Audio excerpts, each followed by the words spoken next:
Good morning, all of you.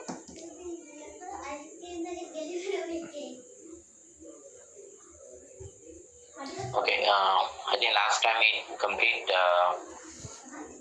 the simplex method, the initial stage mathematical, maximization objective problem. Now, today I'm going to explain that the rest of the part. I think we consider about minimizations as well. Sorry, that basically singer and I forget, right? So දැසනක් සිදුදානටම අපි කලින් දවසේ සරලාක්‍රමයට අදාළව සාකච්ඡා කළේ සරලාක්‍රමය තුළ කොහොමද ප්‍රසස් විසමක් ලබා ගන්න කියන එක විශේෂයෙන්ම අපි වැඩි අවධානයක් යොමු කළා උපරිම කිරීමේ අරමුණක් සහිත ගැටුමකට අදාළව ඊළඟට අපි කතා කළේ අවම කිරීමේ අරමුණක් සඳහා කොහොමද සරලා විසුම් ක්‍රමය භාවිත කරන්නේ මම නැවත පොඩි පැහැදිලි කිරීමක් කරන්න සරලාක්‍රමය අපි විසඳුමක් ලබා ගැනීම සඳහා භාවිත කිරීමේදී මුලින්ම ඒකට ප්‍රථම ආකෘතිය සම්මත සරලාක්‍රමයේ ආකෘතියක් බවට පරිවර්තනය කරන්න ඕන. සම්මත සරලාක්‍රමයේ ආකෘතියක් බවට පරිවර්තනය කළයින් පස්සේ ඊළඟට අපි ඒ සම්මත සරලාක්‍රමයේ ආකෘතිය අපි ඉනිෂියල් පදනම් කරගෙන මූලික විසඳුමක් ගොඩනගනවා. ඉනිෂියල් සොලියුෂන් එකක් මූලික විසඳුම කියලා කියන්නේ ඇත්තටම පළවෙනි ටේබල් එක ඒ මූලික විසඳුම ගොඩනගාගත්තයින් පස්සේ අපි ළඟට බලනවා මූලික විසඳුම ප්‍රසස්සද කියන එක. ඒක බලන්නේ CJ - J රෝ එකේ සියලුම අගයන් බිංදු සහ ඍණාගයන් වෙනවාද කියන කාරණේ මත. එතනින් පසුව ප්‍රසස්ත වෙනවා නම් අපිට එතනින් ප්‍රතිඵලය අර්ථකථනය කරන්න පුළුවන්. ප්‍රසස්ත වෙන්නේ නැත්නම් අපි ඊළඟ පියවරට යන්න ඕන identify the entering variable ප්‍රවේශ විචල්‍ය හඳුනා ගන්න ඕන.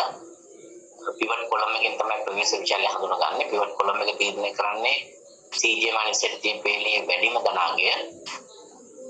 වැඩිම ධනාංගය ගන්න හේතුව තමයි අපේ අරමුණ ලාභ උපරිම කිරීම නිසා. ඒකෙන් pivot column එක හඳුනාගත්තයින් පස්සේ වැඩිම ධනාංගය සහිත column එක ඊට දාලා විචල්‍ය තමයි ප්‍රවේශ විචල්‍ය වෙන්නේ entering variable එක වෙන්නේ. ඉතින් පස්සේ අපි හඳුනා ගන්න ඕනේ pivot row එක. pivot row එක හොයන්නේ solution එකේ අගයන් බෙදෙනවා. pivot column එකේ අගයන් වලින් බෙදලා ලැබෙන අනුපාතයන්ගෙන් අඩුම අනුපාතය ධනාංගය තමයි තෝරගන්නේ. මොකද ඒකේ අවශ්‍ය අරමුණ තමයි ලාභ උපරිම කිරීම. ඉවත් කරන විචල්‍ය අපි හොයාගන්න තමයි pivot row එක තීරණය කරන්නේ. බහැර වෙන විචල්‍ය. ඒ විචල්‍යයක් ඉවත් කරනකොට ලාභයට අඩු බලපෑමක් කෙනෙක් ඉවත් කරනවා. විචල්‍යයක් ඇතුළත් කරනකොට ලාභයට වැඩි බලපෑමක් කෙනෙක් ඇතුළත් කරනවා. ඒතකොට අපි සොලියුෂන් එකේ අගයන් විසඳුම තීරුවේ අගයන් pivot column එකේ අගයන්ගෙන් බෙදලා ලැබෙන අනුපාතයන් සංසන්දනය කරලා අපි තෝරගන්නේ අඩුම ධනාංගය. අපි කිසියකවත් ගන්න නැහැ ඍණාංගයන්. කිසියකවත් අපි සලකන්නේ නැහැ අනිකුත් අගයන් අපි ගන්න කෙලින්ම අඩුම ධනාංගය. ඒ අඩුම ධනාංගය සහිත පේළිය රෝ එක අපි හඳුන්වනවා ඊට අදාළ විචල්‍ය බහැර වෙන විචල්‍ය විදිහට outgoing variable එක leaving variable එක. එතකොට ඊළඟ විසඳුමට අපි යනකොට මුලින්ම ගන්න ප්‍රවේශ විචල්‍ය ඒකේ අගයන් ඇතුළත් කරන සමීකරණ අපි සාකච්ඡා කරා. ප්‍රවේශ විචල්‍ය අගයන් අපි බලන්නේ ප්‍රවේශ විචල්‍ය කියන්නේ entering variable values equal leaving variable values divided by the pivot element. බහැර වෙන විචල්‍ය අගයන් සියල්ලම බෙදනවා අපි pivot මූලිකාංගය. pivot මූලිකාංගය හොයාගන්නේ pivot column එකයි pivot row එකයි ඡේදනය වෙන තැන. ඊට පස්සේ අපි ඊළඟ ටේබල් එකේ අපි ගන්න ඕනේ ඉතිරි වෙන විචල්‍ය leaving variable එක අයින් කරන බහැර වෙන විචල්‍ය අයින් කරලා පළවෙනි ටේබල් එකේ තවත් යම් variables තියෙනවා නම් basic column එකේ අපි ඒක ඇතුළත් කරනවා අලුත් ටේබල් එක. අලුත් ටේබල් එකට අපි ඇතුළත් කරනකොට ඉතිරි විචල්‍යයන් අපි කියන remaining variables එකන සමීකරණයක් භාවිත කරනවා. old value පරණ අගයන් ටික ගන්න ඉස්සෙල්ලාම ඒකෙන් අඩු කරනවා row element එක. row element එක හොයා ගන්නවා අදාළ විචල්‍ය පේලි දිග යනකොට පිවට් කොලම් එක ස්පර්ශ වෙන තැන ඡේදන වෙන තැන අගය ඒක වැඩි කරන්න ඕනේ එන්ට්‍රි වේරියබල් වැලියුස් එක. අලුතෙන් ප්‍රවේශ වුණු විචල්‍ය අගයක්. ඔය වැඩි කිරීමේ කොට සාරහන තුල දාලා අපි ඒක සුළු කරලා ගත්තාම අපිට එනවා ඉතිරි විචල්‍යන් වගේ නව අගයක් ටික. මොකද අලුත් විචල්‍යයක් එක්ක පැරණි විචල්‍යයක් අපි තියා ගන්නකොට ඒ දෙන්න අතර සම්බන්ධ බෙදෙන අනුපාතය වෙනස් වෙනවා. වෙනස් වෙන නිසා තමයි අපි නැවත අලුත් ගණන් ටික ගන්න කරන්නේ. ඇත්තට මෙතන තියෙන්නේ මේ ආන්තික ආදේශ අනුපාතය විද්‍යානුකූලව. විචල්‍ය දෙකක් පළවෙනි විසඳුමේ අපි හඳුනාගත්තා. අපි දෙකක් තියෙන්නේ කියන්නේ. ඒතකොට මේ දෙන්න එකට ඉන්නකොට සම්පත්ති ප්‍රයෝජන අනුපාතය සහ මේ විචල්‍යයන්ගේ එකක් අතරලා තවත් එකක් එක්ක ඉන්නකොට සම්පත්ති ප්‍රයෝජන අනුපාතය වෙනස්. ඔයාලා එක යාළුවෙක් ඉන්නකොට සම්පත්ති ප්‍රයෝජන කරන අනුපාතය සහ ඔයා ඒ යාළුවා දැල්ලා තවත් කෙනෙක් ඉන්නවා නම් ප්‍රයෝජන කරන අනුපාතය කෙනෙකුට වෙනස් වෙනවා. ඒක තමයි යථාර්ථය. ඒ ඉතින් තමයි මෙතන අලුත් විචල්‍යයක් ආවම අපි අලුත් අගයන් ගන්න කරන්නේ. ඊට පස්සේ ඔයාලා ගන්න සිද්ධියගේ පාන්නේ කොහොමද? සීජමන සිද්ධිය පාන්නේ කොහොමද? ඒ හරුවට පස්සේ සීජමන සිද්ධියේ තීරුවේ තියෙන සියලුම අගයන් පේරියේ තියෙන සියලුම අගයන් බලන සංසන්දනය කළ ධන ඍණ සහ ශූන්‍යයන්ද කෙනෙක්. ධනාගයන් තියෙනවා නම් ප්‍රශස්ත වෙන්නේ නැහැ. මොකද ලාභයට තවත් දායකත්වයක් ලබා දෙනවා කෙනෙක් කාර්යය මත. ඍණ සහ බිඳු නම් ඒකෙන් අදහස් වෙන්නේ ඒක තමයි ප්‍රශස්ත ශූන්‍ය. ඒක කලින් දවසේ අපි ඉගෙන ගන්න වශයෙන් කතා කළා. ඒ වගේම මම කලින් දවසේ සාකච්ඡා කළා අවම කිරීමේ ගැටලුවකට කොහොමද විසඳුමක් සොයාගන්නේ. අවම කිරීමේ ගැටලුවකට විසඳුමක් හොයාගන්නකොට අපි විශේෂයෙන්ම මේ සරල ක්‍රමයේ ඉදිරියට භාවිත කරන්න බෑ. මොකද සරල ක්‍රමයේ ඉදිරියට භාවිත කරන්න එතකොට අපි දන්නවා මේ පිවට් කොලම් එක හොයන වැඩිම ධනාගය ඒක අරමුණ ලාභ උපරිම කිරීම. පිවට් රෝ එක හොයනකොට අනුපාතයන්ගෙන් අඩුම ධනාගය ඒක අරමුණ ලේත් ලාභ උපරිම කිරීම. අරමුණ අවම කිරීමක් කරනකොට ඒක පරස්පර විරුද්ධතාවයක් තමයි පෙන්වන්නේ. ඒ නිසා අපි කියුවා මේ අවම කිරීමේ ගැටලුවක් සඳහා කලින් උපරිම කිරීමේ ගැටලුවකට අදාළ ක්‍රමවේදයෙන්ම භාවිත කිරීම හැර වෙනස් ක්‍රමයක් යොදාගත්තොත් ඒක අපිට සම්පූර්ණ සංකීර්ණ තත්ත්වයක් වඩපත් වෙනවා. මොකද උපරිම කිරීමට සහ අවම කිරීමට වෙන වශයෙන් ඇල්ගොරිතම් එකක් විසඳුම් ක්‍රියාවලිය දැනගලා තියෙනවා. අපි උපරිම කිරීමේ අරමුණක් විසඳන ඒ ක්‍රමයම පොඩි වෙනස්කමකට භාජනය කරලා අවම කිරීමේ අරමුණක් විසඳීම සඳහා භාවිත කරන්න පුළුවන් කියන එක සඳහන් කරා. එතෙන්දී අපි කිව්වා ප්‍රධාන වශයෙන් අවම කිරීමේ අරමුණකට දාලා ක්‍රම දෙකක් අපිට යොදා ගන්න පුළුවන්. එකක් තමයි සාමාන්‍යයෙන් අපි උපරිම කිරීමේ අරමුණකට හොයන්න අරමුණකදී අපි ගණනය කරන්නේ CJ ZJ කියන maximization objective එකදී maximization objective එකදී අපි හොයන්නේ CJ ZJ. නමුත් අපේ අරමුණ මිනිමයිස් වෙනවා අපි මොකද කරන්නේ මෙන්න මේ CJ ZJ එක change කරනවා ZJ CJ කියන ඔය එක ක්‍රමය. අනිත් ක්‍රමය තමයි දෙවෙනි ක්‍රමය අපි දීලා තියෙන ඔරිජිනල් මොඩල් එක මිනිමයිසේෂන් නම් අපි ඒක කන්වර්ට් කරනවා maximization objective එකක් බවට. කොහොමද කන්වර්ට් කරන්නේ? මේ දීලා තියෙන minimization objective එක තමයි අපි maximization එකක් බවට උපරිම කිරීම බවට කන්වර්ට් කරන්නේ. අපිට දීලා තියෙන objective function එක minimize z සමානයි අපි හිතමු 3i x 1 ධන 4i x 2 කියලා. මෙන්න මේ objective function එකේ දෙපැත්තම අපි ඍණ එකකින් වැඩි කරනවා. දෙපැත්තම වැඩි කරන්නේ ඍණ එකකින්.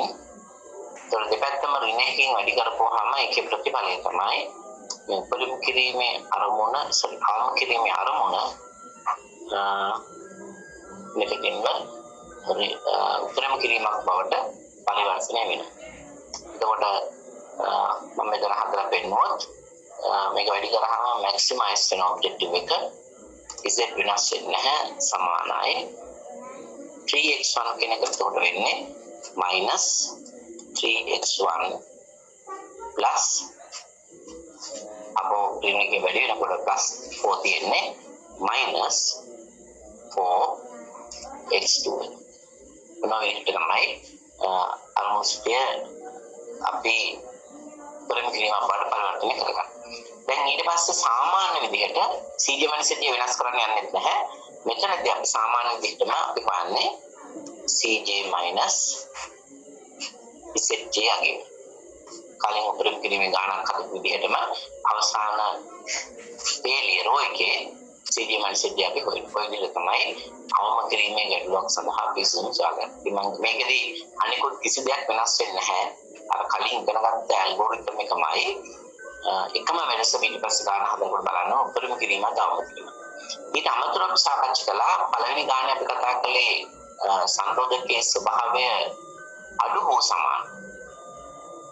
හෝ සමාන එකක් කොහොමද පරිවර්තනය කරගන්නේ සම්මත ආකාරයට වැඩි හෝ සමාන එකක් කොහොමද සම්මත ආකාරයට පරිවර්තනය කරගන්නේ සමාන තත්ත්වයක කොහොමද පරිවර්තනය කරගන්නේ මේකෙන් මම තවම කතා කළේ දෙකම අඩු හෝ සමාන සහ වැඩි හෝ සමාන විතර. දැන් තමයි ඔයාලා දන්න අඩු හෝ සමාන නම් අපි ඒකට එකතු කරන්නේ slack variable එකක්. ඒ slack variable එක objective function එකට ගන්නේ බිඳු සංගුණකයක් එක්ක. සංරෝධකයට එකතු කරන්නේ slack variable එකක් එකතු කරපුවාම ඒ සංරෝධකයේ සමාන බවට පත් වෙනවා. වැඩි හෝ සමාන සංරෝධකයක් නම් තියෙන්නේ අපි කරන්නේ මුලින්ම අඩු කරනවා අපි surplus variable එකක් අතිරික්ත විචල්‍යයක්. අතිරික්ත සහ සිතිල විචල්‍ය දෙකම නිරූපණය කරන්නේ S වලින්. එතකොට අපි කලින් S1 ගත්තා මෙතන S2 වෙන්න ඕන. මම මෙතන පැහැදිලි කරන නිසා කෙලින්ම S1 ගත්තේ. ඊට පස්සේ ඒක එකතු කරන්න ඕන artificial variable කෘත්‍රිම විචල්‍ය. එතකොට තමයි සමාන තත්ත්වයකට වැඩි හෝ සමාන එකක්. අද අපි කතා කරනවා සමාන තත්ත්වයේ තිබුණොත් ඒක කොහොමද නැවත සමාන තත්ත්වයටපත් කරගන්න සම්මත ආකාරයට පරිවර්තනය කරන්න මොකක්ද ගලපන්න ඕනේ. කෙනෙක් පිළිදෙන්න පුළුවන් සමාන කියනකොට අයිමත් සම්මත ආකාරයට පරිවර්තනය කිරීම කියලා අවශ්‍යතාවයක් ඇති වෙන්නේ නැහැ. මොකද සමාන තේන්සන් නැවත සමාන කිරීමෙන් මොකද්ද බලාපොරොත්තු වෙන්නේ කියන කාරණා. ඒක මම ඊට පස්සේ පැහැදිලි කරන්නම්. ඊට කලින් මම දැනගන්න කැමතියි අපි කලින් දේශනාව තුළ කතා කරපු මිනිමයිසේෂන් ඔබ්ජෙක්ටිව් එක අවම කිරීමේ අරමුණ සහිත ගැටලුවට අදාළ මම ඔයාලට කිව්වා ගැටලුවට අදාළ විසඳුම හොයන්න කියලා. ඒ ගැන මොකක්ද ඔබේ අදහස් කියන එක නැත්නම් ඒක ගැටලු තියෙනවද නැත්නම් විසඳුම හොයාගත්තද කියන එක මම දැනගන්න කැමතියි. මේ මිනිමයිසේෂන් ඔබ්ජෙක්ටිව් එකට අදාළ මට ගැන අදහසක් ප්‍රකාශ කළොත් මම දැන් මට පහසු වෙනවා ඉදිරියට දේශනා කරන්න. ඔබට මේක තේරුම් නැත්නම් මම මේකේ මූලික අඩුතරමින් ඉනිෂියල් සොලියුෂන් එක ඩෙවලොප් කරන්න. එතනින් එහාට අර කලින් අපි මැක්සිමයිසේෂන් උපරිම කිරීමේ ගැටලුව හදපු විදිහටමයි අවම කිරීමේ ගැටලුව සඳහා විසඳුම ගොඩනගන්න එකම වෙනස වැඩි හෝ සමාන සංරෝධක දැන් පරිවර්තනය කරන විදිහ ගන්නවා. ඒ වගේම අනෙක් කාරණේ තමයි අපි මෙතනදී ඔබ්ජෙක්ටිව් ෆන්ක්ෂන් එක ඕන මැක්සිමයිස් විදිහට කන්වර්ට් කරලා හදන්නත් පුළුවන්. එහෙම නැත්නම් අපිට CJ - ZJ එක CJ - CJ කියලා හදන්නත් පුළුවන්. බලමු. ඔය යෝජනා හදන ගාන හදමු කියලා මම හිතුවා ඇත්තටම ඔය යෝජනා කරයි කියලා. හොඳයි අපි නම් ගාන හදමු. අපිට තියෙන්නේ එතකොට දීලා තියෙන තොරතුරු අනුව සෙල ගාන තේරුම් ගමු. ආම කිරීමේ අරමුණ minimize z equal 45x1 12x2 subject to කියන යටත් එක කියන එක අවශ්‍ය නැහැ. පළවෙනි සංරෝධකයේ කෙලින්ම x1 කියලා ගත්ත හැකි අනිත් එක x2 කියලා ගන්න අපි දන්නවා එක තමයි විචලයක් කලින් තියෙන්නේ වැඩි හෝ සමානයි 300. දෙවෙනි සංරෝධකයේ 3යි x1 ධන x2 වැඩි හෝ සමානයි 250 ඊළඟට x1, x2 වැඩි හෝ සමානයි b2 ඔක්කොම තියෙන්නේ වැඩි හෝ සමාන. එහෙනම් අපි මේක මුලින්ම සම්මත ආකාරයට පරිවර්තනය කරමු. අපිට ගොඩාක් වෙලාව දැන් නාස්ති කරන්න බැහැ. මොකද අපි දවස් කිහිපයක් දැන් සාකච්ඡා කරලා තාම ලිනියර් ප්‍රෝග්‍රෑමින් වල ඉන්නේ. අපිට තව මේ පාඩම වල කන්නගේ අද පුළුවන්. ඒ වගේම අද අලුත් පාඩම පටන් ගන්නවා. ඒ නිසා තව පාඩම් රාශියක් තියෙනවා කවර් කරන්න. ඒ නිසා මේ සහයෝගය අවශ්‍යයි. මාත් එක ඉක්මනින්ම ගාන හදමු. බලන්න පරිවර්තනය කරන්න සම්මත ආකාරයට අපි සම්මත ආකාරයට පරිවර්තනය කරනකොට මුලින්ම පිළියමු සම්මත ආකාරයට කියලා වලසින් ලියා ගන්න simplex model අපි කියන්නේ ඒකද ප්‍රගමන ආකෘතිය අපි සම්මත සරලත්‍රමය ආකෘතිය පරිවර්තනය කරන්න යන්නේ. ඒකට සම්මත ආකාරයට කියලා ලියලා වාඩි පුළුවන් කෙලිම ඔබ්ජෙක්ටිව් ෆන්ක්ෂන් එක ගන්න. මම හිතන්නේ ඔබ්ජෙක්ටිව් එක වෙනස් කරන්න යන්නේ කන්වර්ට් කරන්න යන්නේ අනිත් ක්‍රමයක හදමු. CJ - ZJ වෙනස් කළා හදමු මේ ගාන minimize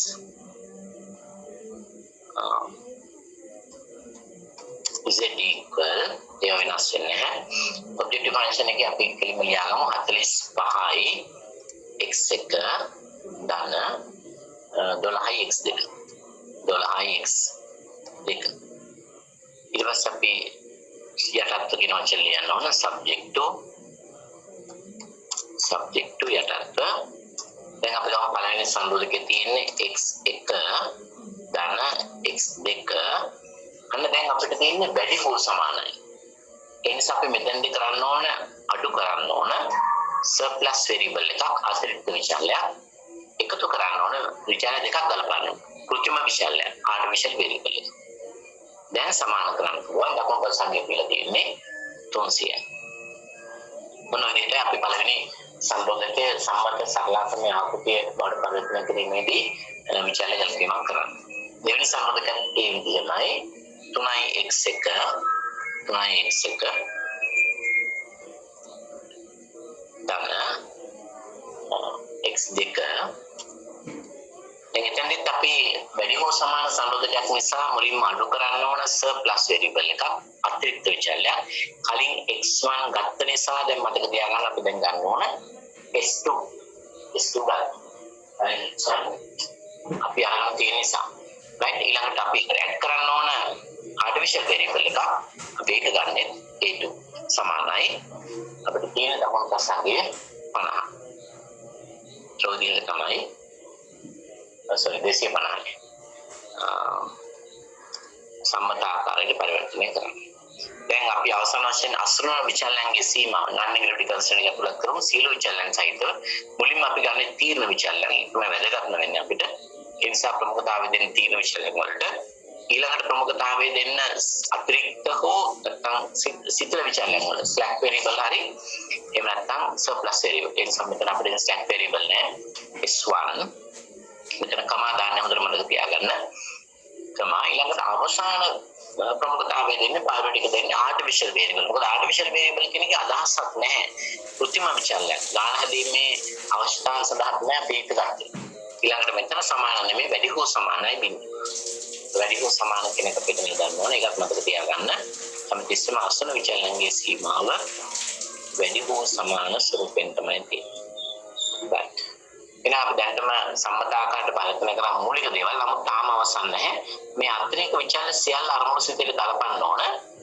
අරමුණු සිතේ ගලපන්න ඕන. ඉතින් අගයට බලපෑමක් නොවෙන්න. අපි සාමාන්‍යයෙන් සිතිල විචල්‍ය සහ අතිරික්ත විචල්‍ය අරමුණු සිතේ ගන්න බිඳු සංගුණකයක් එක්ක බිඳුව ධනද ඍණද කියන එක ප්‍රශ්නයක් නැහැ. ඕන ඍණ දාන්න ඕන ධන දාන්න. ඒ නිසා අපි දන්නේ බිඳු සංගුණකයක් එක්ක S1 ධන දෙවෙනි අතිරික්ත විචල්‍ය අපි ගන්නවා බිඳුවයි S2 කියලා. ඊළඟට කෘත්‍රිම විචල්‍යයන් අපි artificial variables ගලපන්න ඕන. artificial variables අපි අරමුණු සිතේට කලපනකොට මම කලින් දවසේ පැහැදිලි කරා අපි යොදා ගන්න ක්‍රමවේදය තමයි large M method, big M method. අපි ඉතින් විස්තරාත්මක විදිහට සාකච්ඡා කළා. උපරිම කිරීමේ අරමුණක් නම් අපි ගන්නේ කෘත්‍රිම විචල්‍ය ඍණ M අගයක්. අවම කිරීමේ අරමුණක් නම් අපි ගන්නේ M ධන අගයක් ලෙස. මොකද අවම කිරීමකදී අපි M අගය කියලා හිතන්නේ විශාල පිරිවැයක්. විශාල ලාභයක්. උපරිම කිරීමක් කියන්නේ ලාභයක් නිසා M අගය කියන්නේ අපි අති විශාල පිරිවැයක් විදියට. ඇත්තටම මේකෙන් කරන්නේ කෘත්‍රිම විචල්‍යයෙන් Z වලට ඇතුළත බලපෑම් බලන්නේ. මම ඒක උදාහරණයක් පැහැදිලි කරා. ඔයාලා අති විශාල ලාභයක් ලැබලා තියෙනකොට සුළු පිරිවැයක් නම් දරලා තියෙන්නේ. අති විශාල ලාභයකින් සුළු පිරිවැය අඩු කරලා ඔයාලා කියන්නේ නැහැ සුද්ධ ලාභෙ මෙච්චරයි කියලා. රුපියල් කෝටි දෙක ලාභයක් ලැබුවා. ඒකට ඔයාලට විතන් වෙලා තියෙන රුපියල් 25යි. ඔයාලා කෝටි දෙකකින් 25 අඩු කරලා කියන්නේ නැහැනේ මං සුද්ධ ලාභෙ මෙච්චරයි ලැබුවේ කියලා. 25 කියන එක ඉම්මැටීරියල් එක. ඒක ප්‍රමාණාත්මක නැහැ. ඒ නිසා අපි ගණන් ගන්න නැහැ. අනේ වගේ දෙයක් තමයි වෙන්නේ. එහෙම තනිත් පැත්තට ගත්තොත් ඔයාලා මිලියන 2ක පිරිවැයක් ගන්න තියෙනවා. හැබැයි earn කරලා තියෙන්නේ රුපියල් 2යි. එතකොට ඔයාලා මිලියන 2ක් තර පිරිවැයෙන් රුපියල් 2 අඩු කරලා earn කරපු එක උපයාගත් එක ඔයාලා කියන්නේ නැහැ. මම සුද්ධ නැත්නම් දරලා දෙන මුළු සුද්ධ පිරිවැය මෙච්චරක් කියලා කියන්නේ මම මිලියන 2ක් මේකට වියදම් කළා. එතකොට earn කර එක immaterial. එහෙනම් මෙතනදී මතක තියාගන්න අවම කිරීමේ අරමුණක් ඔරිජිනල් මොඩල් එක කියලා තියෙන මූලික ආකෘතියේ අරමුණ. ඒ නිසා මෙතනදී මිනිමයිසේෂන් නිසා අපි එකට ප්ලස් කරන්න ඕන. ඒ ආර්ටිෆිෂල් වෙරියබල් ගන්න m plus m එකක් එක්ක. ma1 plus ma2. right ඔච්චරයි. එතකොට අපි මූලික විසඳුම නිර්මාණය කළා. සම්මතාකාර පරිවර්තනය කළා. දැන් අපිට යන්න පුළුවන් මූලික විසඳුම ගොඩනගා ගන්න. මූලික විසඳුම ගොඩනගනකොට අපි දන්නවා මේ ප්‍රධාන වශයෙන් සරල වර්ගයේ තියෙන කොලම්ස් ගන්න මම මෙතනම හදන්නම් ඉනිෂියල් සොලියුෂන් එක. ඉනිෂියල් සොලියුෂන් සරල වර්ගයේ ප්‍රධාන වශයෙන් පිට තියෙන තීරු සංඛ්‍යාව තීරණය වෙන්නේ අපේ විචලන සංඛ්‍යාවත් එක්ක. අපි දන්නවා සරලවගේ මූලික වශයෙන් තියෙනවා CJ කියන තීරුවක්. ඊට පහළින් CB මම ඉගෙනනම් ඊළඟට බේසික් ඊළඟට සොලියුෂන් ඊළඟට තමයි විචලන.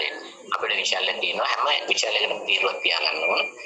x1 තියෙනවා x2 තියෙනවා surplus 1 අතිරික්ත විචලන එක ඊළඟට s2 අතිරික්ත විචලන දෙක artificial variable එකක් තියෙනවා ඊළඟට a2 තියෙනවා. ඒ විදිහට හැම විචලනයකටම අපි කොලම් එකක් තියාගන්නවා. ඇත්තටම CJ කියන එක අපි මේ සටහන් කරන්න ඕන වැලියු එක ඉහළින් පහළින් තමයි අපි CB කියන එක contribution of the basic variable කියන එක අපි හොයාගන්නේ. මම ඒක අනිත් කියලා දෙන්න මෙන්න මේ විදිහට තමයි ආකෘතිය එන්නේ. එහෙනම් මුලින්ම CJ ටික සටහන් කරගෙන යමු. හැම විචලනයකටම අදාළ අරමුණු සිටේ තියෙනවාට දායකත්ව සංගුණ එක විචලනයෙන් අරමුණට කරන දායකත්ව x1 වලට කලින් තියෙන බලන්න අරමුණු සිටේ 45යි. අපි අදාළ විචලනයට උඩින් අපි සටහන් කරන්නේ සාමාන්‍යයෙන් x2 වලට අදාළව තියෙන්නේ 12යි. s1 වලට අදාළව තියෙන්නේ බිඳුවයි. අරමුණට කරන දායකත්වය s2 වලට අදාළව තියෙන්නේ බිඳුවයි. a1 වලට අදාළව තියෙන්නේ ධන m. a2 වලට අදාළව තියෙන්නේ ධන m. මොකද මතක තියාගන්න උපරිම කිරීමේ අරමුණක් ආවනම් අපි ගන්න ඍණ m.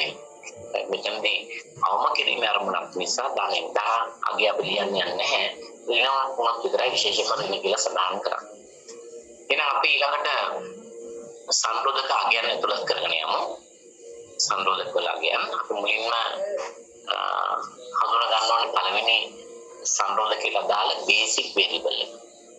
දැන් අන්න අපිට ගැටලුවක් තියෙනවා කලින් අපි හදපු මැක්සිමයිසේෂන් ඔබ්ජෙක්ටිව් එකට අදාළව අපි සම්මතාකාරයෙන් පරිවර්තනය කරනකොට එකතු කළේ සිතිල විචලනය. එක විචලනයක් විතරයි ගැලපුවේ. එතනදී අපි කියව ප්‍රස්තාර ක්‍රමයක් එක සංසන්දනය කරපුවාම මූල ලක්ෂ්‍ය තමයි අපි දැන් ඉන්නේ. මූල ලක්ෂ්‍යයේදී x1 x2 අගයන් දෙකම ශූන්‍ය වෙනවා. බිඳුව අගයන් වෙනවා. මම නැදලා පෙන්නන්නම්. ඒ නිසා අපි අගයක් ලැබෙන්නේ සිතිල විචලනයේට. ඒ සිතිල විචලනයේට අගයක් දෙන නිසා යා තමයි බේසික් වේරියබල් එක වෙන්නේ කියලා. ඒ විදිහටයි අපි s1 බේසික් වේරියබල් එක වශයෙන් හඳුනාගත්තේ. නමුත් දැන් ප්‍රශ්නේ තියෙන්නේ පළවෙනි සංරෝධකය සානුකූලව ඒ වගේ විචල්‍ය දෙක බැගින් තියෙනවා. විචල්‍ය දෙක බැගින් තියෙනවා. අපි ප්‍රස්තාර ක්‍රමයත් එක්කම ඉනිෂියල් සොලියුෂන් එක සංසන්දනය කරාම අපි ඉන්නේ මෙන්න මේ මූල ලක්ෂ්‍ය. මූල ලක්ෂ්‍ය අපි ඉන්නකොට මම මේ උදාහරණයක් දාලා කතා කරන්නම්. x1 අගය බිඳුවයි මූල ලක්ෂ්‍ය අපි ඉන්නකොට x2 අගයත් බිඳුවයි. right? අපි මේ ඉනිෂියල් සොලියුෂන් කියලා කියන්නේ මූල ලක්ෂ්‍ය අපි ඉන්නේ බිඳුව. right? එතකොට ওই දෙක බිඳුවක් වෙනකොට මේ පළවෙනි සංරෝධයකට ආදේශ කරොත් x1 බිඳුව x2 බිඳුව ඉතිරි වෙන්නේ මොනවාද? ඍණ s1 ධන a1. එතකොට ඉතිරි විචල්‍ය දෙකට තමයි සමානයි 300 කියලා අගයක් තියෙන්නේ. යම් විචල්‍යයක අගයක් තියෙනවා නම් අපි හඳුන්වන්නේ මූලික විචල්‍යයක් විදිහට බේසික් වේරියබල් එකක්. යම් විචල්‍යයක අගයන් ශූන්‍ය අගයක් ගන්නවා නම් මෙතන S1 S2 ශූන්‍යයි. ඒ නිසා අපි ඒක සලකන්නේ non basic variable එකක් විදිහට. අපි එහෙමයි basic and non basic කියලා define කරේ. මූලික විචල්‍ය සහ මූලික නොවන විචල්‍ය කියලා නිර්වචනය කළේ ලැබෙන අගය මත බිඳුව ගන්න කියනකොට ශූන්‍ය ගන්න කියනකොට මූලික නොවන විචල්‍යය යම් විචල්‍යයකට අගයක් ලැබෙනවා දැන් S1 A1 කියන දෙක එකතුවට තමයි මෙතන 300 කියලා අගයක් ලැබෙන්නේ. නමුත් දැන් මෙතන ප්‍රශ්න තියෙන විචල්‍ය දෙකක් නිසා කවුද මූලික විචල්‍ය වෙන්නේ? හොඳට මතක තියාගන්න මෙවැනි අවස්ථාවකදී වැඩිකෝ සමාන තත්ත්වයක් තමයි මෙවැනි ගැළපීමක් කරන්නේ. එතනදී මූලික විචල්‍ය වෙන්නේ A1 කියන විචල්‍යය. මොකද ආර්ටිෆිෂල් වේරියබල් එක අපි කිසි විදිහකවත් අපේ විසඳුමේ තියාගැනීමේ අවශ්‍යතාවයක් නැහැ. අපි හැකිතරම් ඉක්මනින් ආර්ටිෆිෂල් වේරියබල් එක අපි විසඳුමින් ඉවත් කරන්න ඕනේ. මොකද ආර්ටිෆිෂල් වේරියබල් එක තුලින් අපි ඇත්තටම ඒක අපි සැලකිලට ගන්න දෙන්න ගණනය කිරීමේ අවශ්‍යතාවය සඳහා විතරයි. එහෙනම් A1 වල අපි ඇතුළත් කරමු CD value එක. වල ඔබ්ජෙක්ටිව් ෆන්ක්ෂන් එක ගන්න පුළුවන් m තමයි වෙන්නේ. ඊළඟට යන මූලික විචල්‍ය බේසික් කොලම් එකට අපි පළවෙනි සංරෝධකයෙන් තෝරගත්තේ A1. එයාට අදාළ සොලියුෂන් එකේ අගය ලියන්න ඒ සංරෝධකේ බලන්න පළවෙනි සංරෝධකේ 300යි අගය. ඊට පස්සේ වම් අත පැත්තට යන්න එක එක විචල්‍ය වල සංගුණවලට සටහන් කරා. අපි දන්නවා S1 කියන එකට සංගුණකේ වෙන්නේ 1. මෙතන මම දැන් පළවෙනි සංරෝධකේ අපි දුන්න ගානේ දෙක තියෙනවා. මෙතන මම ලියන්නේ නැහැ ඒක මොකද ඒක තියෙන කවුරුත් දන්නවා. දෙවෙනි සංරෝධකේ 1 දෙවෙනි S2 වල එක ඊළඟ S1 වලට ගියාම ඒකෙත් එක. හැබැයි එතන එක තියෙන ඍණ එකක් වශයෙන්. ඍණ එක S1 වලට දාලා අපි තාමනේ පළවෙනි සංරෝධකේ වම් අත පැත්තේ ඊළඟ S2 වලට අගයක් නැහැ එතන. ඒ නිසා ඒක ශූන්‍ය අගයක් මේක බිඳුව දාන්න. A1 වලට අගයක් තියෙනවා. A1 වල අගය ධන තියෙන එක ධන එකයි. A2 විචල්‍ය පේන්නේ නැහැ පළවෙනි සංරෝධකේ ඒ නිසා බිඳුව දාන්න. යම් විචල්‍යයක් දකින්න බැරි නම් ඒක බිඳුව දාන්න. විචල්‍යයක් තියෙනවා නම් ඊට පෙර තියෙන සංගුණකේ ගන්න. අපි වල තමයි ඩිටර්මිනිස්ටික් පැරාමීටර්ස් නැත්නම් නිර්ණය සංගුණකයන් කියන්නේ. මේ විදිහට තමයි දෙවෙනි සංරෝධකයට යන දෙවෙනි සංරෝධකයෙන් දැන් අපි ප්‍රසාරත් එක්ක සංසන්දනය කරපුවාම මේකේ විචල්‍ය හතරක් තියෙනවා. අපි S1 S2 දෙක non basic මූලික නොවන විචල්‍ය ශූන්‍ය ගන්න වෙන්නේ. එහෙනම් ඉතිරි වෙන්නේ S2 A2 සමාන 250ක් වෙන. එහෙනම් අපි එතනදී හැමතිස්සෙම තෝරගන්නේ මෙවැනි තත්ත්වයක් තුළ A2 artificial variable එක කෘත්‍රිම විචල්‍ය තමයි මූලික විචල්‍ය විදිහට. ඒ නිසා යන්නේ CP වල එක දෙවෙනි සංරෝධකයේ M basic column එකට එන්නේ. එතකොට A2 එයාගේ දකුණු පසගේ තියෙන්නේ 250. ඊළඟට එක්ක විචල්‍යයට අදාළ සංවර්ධන සටහන් කරගෙන යමු. S1 වලට අදාළව අපිට තියෙන්නේ 3යි. S2 වලට අදාළව විචල්‍ය සංගමකේ 1යි. S1 කියන එක ක්වාන්ට් පේන්නේ නැති නිසා අපි බිඳුව දාගමු.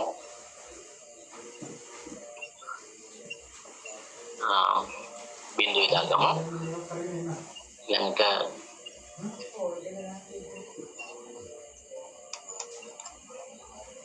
S2 වලට අදාළව ඍණ 1යි.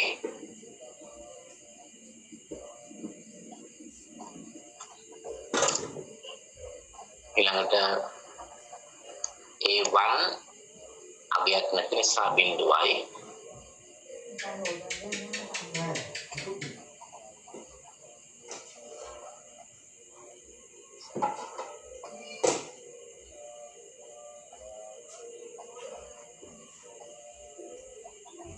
මෙතන කෙනෙක් ප්‍රශ්නයක් අහනවා මේ අපි ගණනය කිරීම වලට S ගන්නෙ නැත්තේ කියලා. ඉතින් S කියන්නේ මෙතන අතිරික්ත විචල්‍යයක්.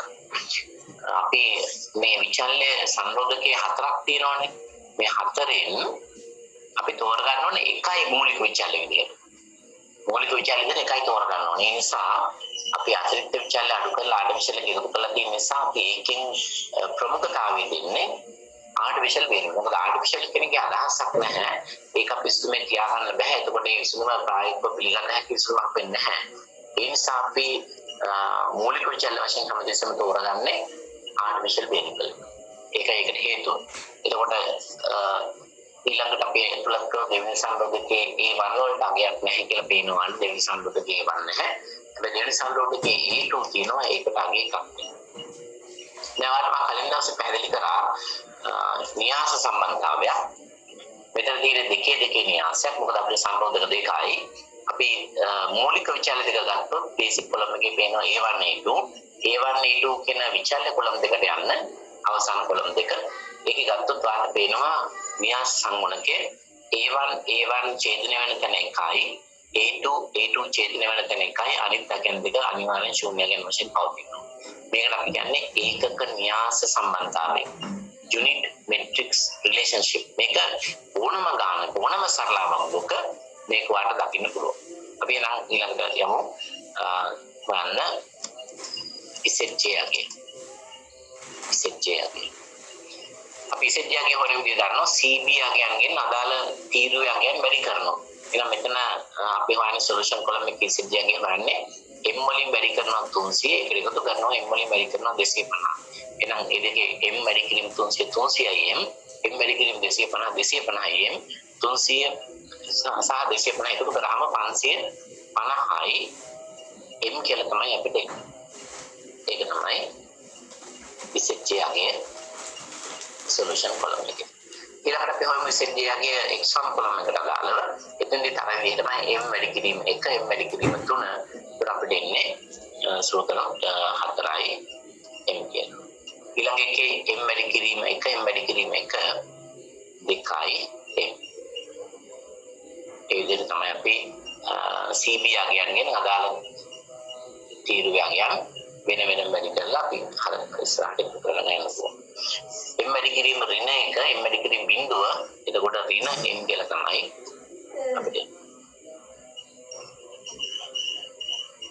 ඊළඟට m වැඩි කිරීම බිඳුව m වැඩි කිරීම ඍණ 1 නැවතත් අපිට ඉන්නේ ඍණ m ඊළඟ එකේ m වැඩි කිරීම 1 m වැඩි කිරීම බිඳුව ඒක අපිට ඉන්නේ plus m ධන m අවසාන එකේ plus ඉතින් ලේසි තව එක රෝ එක අපි කම්ප්ලීට් කරන්න ඕන ඒක තමයි CJ minus ZJ ද ZJ minus CJ දොනොත් තාම කල්පනාකාරී වෙන්න ඕන දැන් අපි හදන්නේ අවම කිරීමේ ගාන මම අරමුණ පරිවර්තනය කරේ නැහැ උපරිම කිරීමක් බවට මොකද එහෙම ක්‍රමයක් තියෙනවා මම ඒකට පස්සේ එන්නම් මෙතන මම මේ ගාන හදන්නේ CJ minus ZJ එක චේන්ජ් කරනවා ZJ minus CJ කියලා මෙතනදී අපි හොයන්න ඕන අර උපරිම කිරීමේ ගාන හදපු ක්‍රමයෙන් චුට්ටක් එහාට ගිහිල්ලා ඊට වඩා පොඩි වෙනසක් සහිතවයි මෙතන අපි අවසාන තීරු වගේක් වань සොලියුෂන් එකේ අපි හොයන්නේ නැහැ මොකද CJ වගේක් ඒකේ නැහැ ඔයාලට පේනවා CJ වගේ උඩින් තියෙන්නේ ZJ වලින් CJ අඩු වෙන්න ඕන ඒකට මේ ZJ අපි දැන් හොයාගත්තා ඒතකොට සොලියුෂන් එකේ හොයන්නේ නැහැ අපි හොයන්නේ විචල්‍ය වල විතරයි පළවෙනි විචල්‍ය එකේ බලන්න ZJ වගේ 4යි m උඩ තියෙන CJ 4යි m වලින් 45ක් අඩු වෙනවා එහෙනම් අපි සුළු කරලා ලියමු 4යි m අඩු කිරීම 45 මේක අපිට ටිකක් ඉඳ තියාගන්න ඕන නැත්නම් හරි මම මේක මේ විදිහට ලියන්නම් මේක පරිල ගන්න එපා ඒ කොලම් අතරින් ඉඳ තියෙන්න ඕන ඇත්තටම ඊළඟ එකට අපි ගමු 2යි m වලින් 12ක් අඩු කරන්න 2m minus 12 තාම අපි දෙවෙනි කොලම් එකේ ඉන්නේ මේක කයින්ට දෙනවා මම හිතන්නේ ගැටලුවක් වෙන්නේ නැහැ ඊළඟට අපි S1 කොලම් එකට ගියොත් S1 කොලම් එකේ චුට්ටක් මේක තවත් මෙහෙට ගන්නවා බලන්න එකට දාලා දෙක තුන්වෙනි කොලම් එකට ගියොත් අපි කරන්න ඕන ඍණ m වලින් බිඳුව අඩු කරනවා එතකොට එන්නේ ඍණ m විදිහටමයි ඍණ m ඊළඟ එකේ ඍණ m වලින් බිඳුව අඩු වෙන්න ඕන උත්තරයට එන්නේ ඍණ mයි ඊළඟ එකේ m වලින් m අඩු වෙන්න ඕන උත්තරේ බිඳුවයි අවසාන එකේ m වලින් m අඩු වෙන්න ඕන ZJ value එකත් m CJ value එකත් m බිඳුවයි එතනෝනේ අපිට එනවා ZJ minus CJ කියලා දැන් අර කලින් ක්‍රමෙමයි දැන් අපි කම්පෙයාර් කරලා බලනවා ZJ minus CJ එකේ සියලුම ගැන් බිඳු සහ ඍණාගයන්ද කියලා ඔක්කොම බිඳු සහ ඍණ වෙනවා නම් අපේ විසඳුම ප්‍රශස්තයි නිකන් බැලුවමට අපිට පේනවා සියලුම ගැන් බිඳු සහ ඍණාගයන් වශයෙන් සියලුම ගැන් බිඳු සහ ඍණාගයන් වශයෙන් නමුත් මේක ඇත්තටම දාගයන් තියෙනවා ඒක වාට එකපාරට පෙනෙන්නේ අන්තිම අගයන් දෙක ගත්තොත් බිඳු දෙකක් තියෙන නිසා ඍණයම ඍණ මේවා පැහැදිලිවම ඍණ සහ බිඳු අගයන් නමුත් අපිට ගැටලුවක්වත් වෙන්නේ පළවෙනි කොලම්ස් දෙක 4යින් ඍණ 45 ඇත්තටම ධනද ඍණද 2යින් ඍණ 12 ඇත්තටම ධනද ඍණද කියලා. මේක Tamanට ශනිකව තීරණය කරන්න අපහසු නම් ආදේශ කරන්න Tamanට කැමති අගයක් m වලට. ඔයාලා හිතන්න පුළුවන් m සමානයි. සාමාන්‍යයෙන් අපි m එක විශාල අගයක් ගන්න නිසා පොඩි අගයක් ගන්නකොට m සමාන 2 කියලා ගත්තොත් සම්පූර්ණ උත්තරේ වැරදි. අපි large m මෙතඩ් එක නිසා හිතන්නේ m සමානයි. අපි 1000 කියලා හිතමු. මෙතන තියෙන ඉලක්කම් වලට වඩා ඔය 100 ගත්තත් පුළුවන්. ටිකක් වැඩි අගයක් හිතන්න. එහෙනම් m 1000 වුණොත් 4යින් ඍණ 45 කියන්නේ මොකද්ද? 4 වැඩි කිරීමෙන් 4000න් ඍණ 45 ගියාම 3955 කියලා උත්තරේ ගත්තේ. එහෙනම් පළවෙනි කොලම් එකේ m අපිට එන්නේ 3955 කියලා. දෙවෙනි එකත් දෙක වැඩි කිරීමෙන් කියන්නේ 2000 අඩු කිරීම 12 2000න් 12 අඩු වෙච්චාම 1988. මේ මොන විදිහට එනවද අගයන් දෙක දැන් ඔක්කොම ධනාගයන්. එහෙනම් අපි මොකද කරන්නේ මේ ධනාගයන් දෙක සංසන්දනය කරලා වැඩිම ධනාගය තෝරගන්න. මොකද මේක ප්‍රශස්ත නැහැ ඔයාලට විදිහට හැකි පාලින් මේ ප්‍රශස්තමක් වෙන්නේ හේතුව පළවෙනි කොලම්ස් දෙකේ ධනාගයන් තියෙන ඇත්තටම ඒක අපි හොයාගන්න m වලට විශාල අගයක් ආදේශ කරලා අපිට හොයාගන්න පුළුවන්. එතකොට අපි දන්නවා m අගයන් ළඟයක් ආදේශ කරාම එකක් එන්නේ 1955 අනිත් එකෙන් 1988. ඒනම වැඩිම ධනාගය තියෙන එක අපි තෝරගන්නේ. අපි ඊට අදාළව අපි කියනවා ඒක පිවට් කොලම් එක. එහෙනම් අපිට එන්නේ වැඩිම ධනාගයේ පළවෙනි කොලම් එකේ පොඩි ඉතලයක් දාලා ඒක නම් කරමු පිවට් කොලම් කියලා. සාමාන්‍ය ටේබල් එකකට ඔයාලා ඒක පිවට් කොලම් කියලා නම් කරමු. එහෙම නැත්නම් පිවට් තීරුව. එතකොට මේ පිවට් තීරුවට අදාළ විචල්‍ය තමයි ප්‍රවේශ විචල්‍ය වෙන්නේ. නම් මේ ප්‍රවේශ විචල්‍ය හඳුනාගත්තා. ප්‍රවේශ විචල්‍ය වෙන්නේ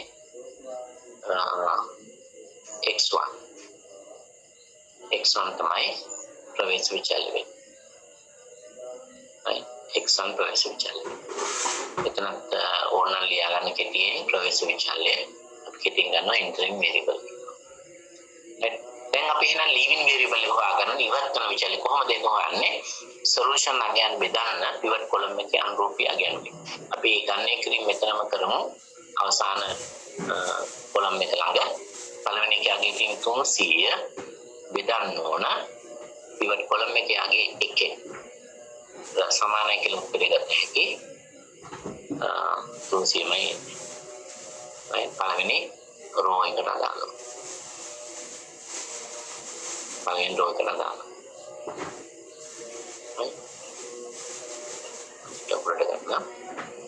දෙවෙනි එකේ අපි ගමු දෙවෙනි රෝ එකේ අපිට තියෙන්නේ 250 බෙදෙන්න ඕන සොලියුෂන් එකේ අගය බෙදෙන්න ඕන pivot column එක අනුරූපී අගය 3න් බෙදුවාම අපිට උත්තරේ සමානයි සාමාන්‍ය 80 ගණනක් කියන්නේ 83.3 කියලා අපි හිතමු. පොඩි අගයක් ඒතර අපි ඔය දෙක සංසන්දනය කරලා තෝරගන්නේ අඩුම ධනාගය. අඩුම ධනාගය සහිත පේලිය තමයි මෙන්න මේ පේලිය තමයි අඩුම ධනාගය වෙන්නේ. අපේ leaving variable නම් leave වෙන්නේ කවුද? A2 කියන විචලනය. එයා තමයි ඉවත් කරන විචලනය. අපි LV කියලා leaving variables කියලා නම් කරනවා. සාමාන්‍යයෙන් මේක නම් කරගන්න එක ලේසි ඒකට. එහෙනම් දැන් තියෙන විසඳුම ප්‍රශස්ත නැහැ. A1 A2 එක්ක ඉන්නකොට ප්‍රශස්ත නැහැ. ඒ දෙන්න ගැලපෙන්නේ නැහැ. ඒ නිසා අපි A2 අතරලා එයා වෙනකොට හඳුනා ගන්නවා S1. එයා වෙනකොට හඳුනා ගන්නවා S1. මෙතන අපිට ඊළඟ ටේබල් එකට යන්න නම් තවත් ගන්න අපි හඳුනා ගන්න ඕන pivot element කියන එක. කොහොමද pivot element එක හොයාගන්නේ? pivot column එක දිගේ යනකොට මේ පැත්තේ pivot row එක දිගේ එනකොට ඒ දෙන්න ඡේදනය වෙන තැන ආගේ. මෙන්න මේ තුන තමයි අපි හඳුන්වන්නේ pivot element කියලා. pivot row එකයි pivot column එක දිගේ යනකොට ඒ දෙන්න ඡේදනය වෙන තැන ආගේ අපි හඳුන්වනවා pivot element කියලා. මේක ලියාගන්න අවශ්‍යත් නැහැ. නමුත් ඕනනම් ඒකත් පැත්තකින් නමුත් අන්තරමින් වලට highlight කරලා තියාගන්න. pivot අපි සිංහලෙන් කියන්නේ pivot මූලිකා කියලා ඉංග්‍රීසියෙන් කියන්නේ pivot element. right? එතකොට pivot element එකක් අපි හඳුනා ගන්නවා. pivot row එකයි column එකයි ඡේදනය වෙන තැන. දැන් සියලු දේ සම්පූර්ණයි. එහෙනම් අපිට දැන් පුළුවන් ඊළඟ ටේබල් එකට යන්න. ඉතින් මම හිතනවා මෙතනින් එහාට මම ගාන හැදීමේ අවශ්‍යතාවයක් නැහැ. ඔයාලට නම් කලින් ගානක් සම්පූර්ණයෙන්ම හැදුවා. මේ දැන් ඊළඟ ටේබල් එක හදනකොට ඉස්සෙල්ලාම x1 එක ඇතුළත් කරන්න x1 විචල්‍ය ගන්න. ඒක අලුත් විචල්‍ය ඇතුළත් කරන්න මේ ෆෝමැට් එකමයි x1 වලට දාලා අලුත් විචල්‍ය අලුතෙන් අගයන් ටික හඳුනගන්නේ ලීවින් වේරියබල් එකේ values 253 ඍණ 1.1 මෙන්න මේ අගයන් බෙදන්න ඕන pivot element එකෙන් බෙදලා x1 වල අගයන් ටික ගන්න. A1 ඉවත් A2 ඉවත් වෙනවා A1 ඉතුරු වෙනවා. එහෙනම් A1 අගය ටික ගන්න ඕනේ. A1 ගන්න කොහොමද? ඉස්සෙල්ලා තරණයන් ටික ලියා ගන්න 301 ඍණ 1.1 ඒකෙන් අඩු කරන row element එක.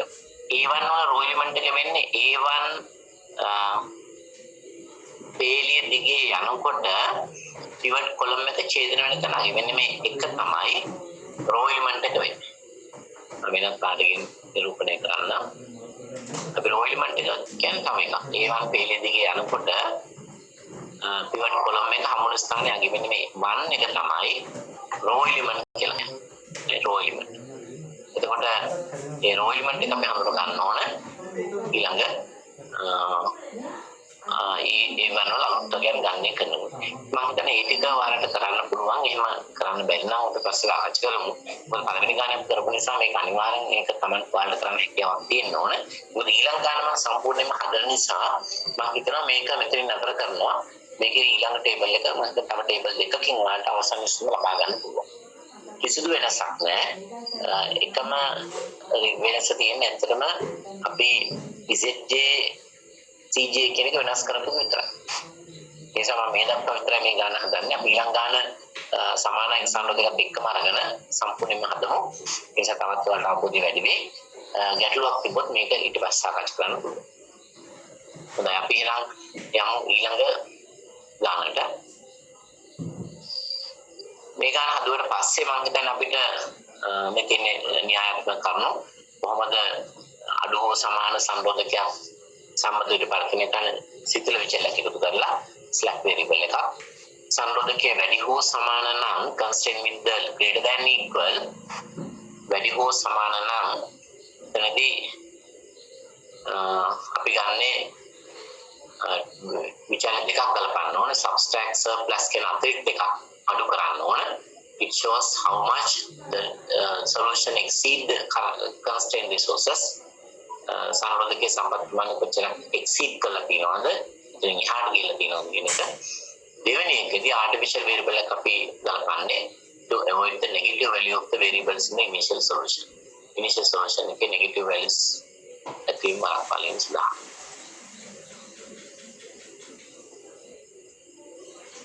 හැම ටේබල් එකක්ම අපි ගන්නේ ආයේ මේ ඒක වෙනස් වෙන්නේ නැහැ. සෙකන්ඩ් තර්ඩ් ඕන ටේබල් එකකදී අපි ගන්නේ අර කලින් විදිහටමයි මිනිමයිසේෂන් එකකදී ZJ CJ.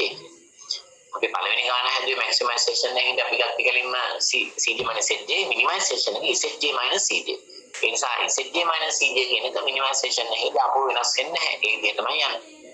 දෙවෙනි ටේබල් එකත් ඒ විදිහටම. ඒක මම කිසි වෙනසක් නැහැ. වෙනස තියෙන්නේ එතනයි. ඒක මතක තියාගන්න ගාන හදන්න. ඒතර මෙතනදී අපි කිව්වා මේ artificial variable එකේදී large method එක අපි භාවිත කරනවා coefficient of the objective function of the artificial variable කෘත්‍රිම විචලනයක coefficient value කියන්නේ ආරමුණට කරන දායකත්වය අපි ගන්න big large එකක්. ඒක as the artificial variable does not have any meaning ඒකේ අදහසක් තේරුම් ගන්න කෘත්‍රිම විචලනයක් කියන්නේ it must be kept out the final solution. අනිවාර්යයෙන්ම artificial variable එක final solution එකේ ඉවත් වෙනවා. දැන් ඔයාලා දැක්කනේ ඉස්සෙල්ලා බලන්න හදපු ගානේ අපේ leaving variable එක උනේ කවුද? artificial එක තමයි. මුලින්ම artificial එක leaving එක වුණා. right? A2 leaving වෙනවා. ඊළඟ table එක දෙවෙනි එකට යනකොට බලන්න A1 එක leaving වෙනවා. right? A1 එක ඒතකොට ඒ දෙන්න අයින් වෙලා ඒ වෙනුවට x1 දැන් දෙවෙනි table එකේ x1 කෙලින් වෙනවා. ඊළඟ table එකේ ඔයාලට s2 ලැබෙනවා කොහොමද? ඒ විදිහට තමයි අවසන් උත්තරය දෙන්නේ. තනියම හදන්න මොනවාද ගැටලුවට සාකච්ඡා කරමු. එහෙම හදන්න නැතුව මේක ඉගෙන ගන්න බෑ ටෙක්නිකලි. මම කම්පියුටර් software එකකින් කොහොමද හදන්නේ කියන එකත් මම අද පැහැදිලි කරන්න. ඊට අමතරව මේක ඔයාලා මැනුවල් පුරුදු වෙන්න ඕනේ නැත්තටම මේ ගාන හදන්න ඒ අවබෝධය තියෙන්න ඕනේ. පරිගණක විදිහට හදන එක අපිට තේරුම් ගන්න පුළුවන් පස්සේ ඊළඟට තවත් කාරණයක් තමයි මේ පළවෙනි ගාන ඔයාලා හරියට තේරුම් ගත්තා නම් ඒ කියන ක්‍රමවේදය අනුව ගියා නම් අනිවාර්යෙන් මේකේ උත්තරේ ඔයාලට ගන්න පුළුවන්. තවත් ප්‍රශ්නයක් අහනවා.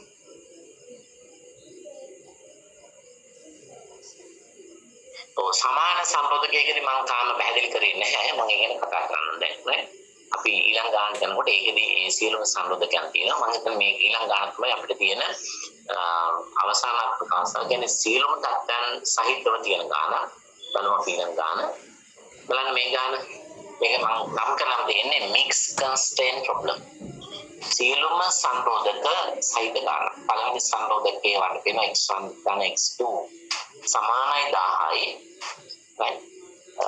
We the minimization is equal objective function between 5x1 plus 6x2 subject to ඊළඟට සෙට් බලන්න constant එක x1 plus x2 equal 1000 දෙවෙනි එක තියෙන x1 less than equal 300 තුන්වෙනි සංරෝධක x2 greater than equal 150 x1 x2 greater than equal 0 දින එතකොට සියලුම සංරෝධක මේකේ අන්තර්ගතයි.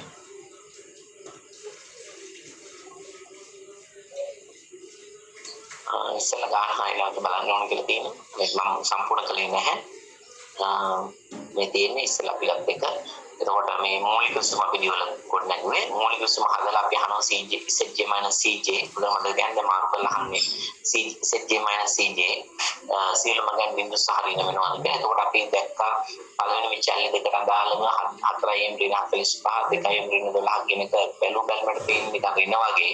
නම සත්‍ය අගය ධන කියන්නේ ඒක හොයාගන්න අපේ මොනට අගයක් ආදේශ කරලා අපිට හොයාගන්න හැකි ඇත්තම ධනද ඍණද කියන කාරණේ අපි මොනට අගයක් ආදේශ කරලා ගත්තා x1 විචල්‍යයට අදාළව x1 එකට අදාළව 3955 තමයි අපේ උත්තර සිම්ප්ලිෆයි කරාම එන්නේ.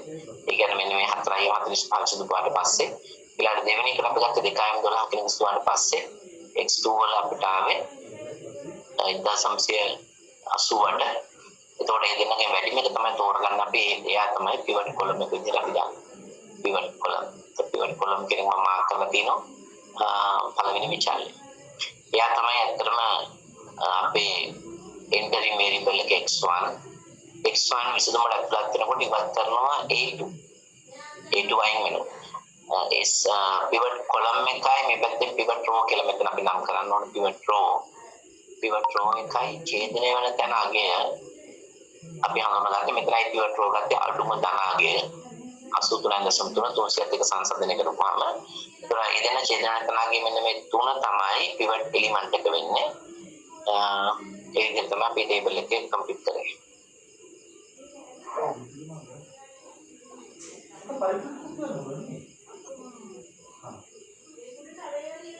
pivot row දැන් අහන දෙන ප්‍රශ්නය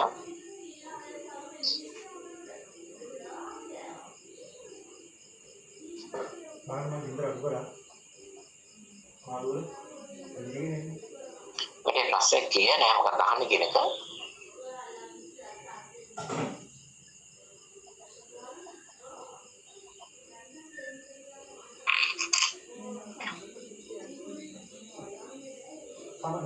pivot row සඳහා සමාන අගයන් දෙකක් ආවොත් හොඳයි. මේ ප්‍රශ්නෙත් සමාන අගයන් දෙකක් ආවොත් ඔයාලට ඒක අතරම විශේෂ අවස්ථාවල කතා කරන්න හිටියේ ඔයාලා දැම්ම මේක නෝනහම දෙක තමයි.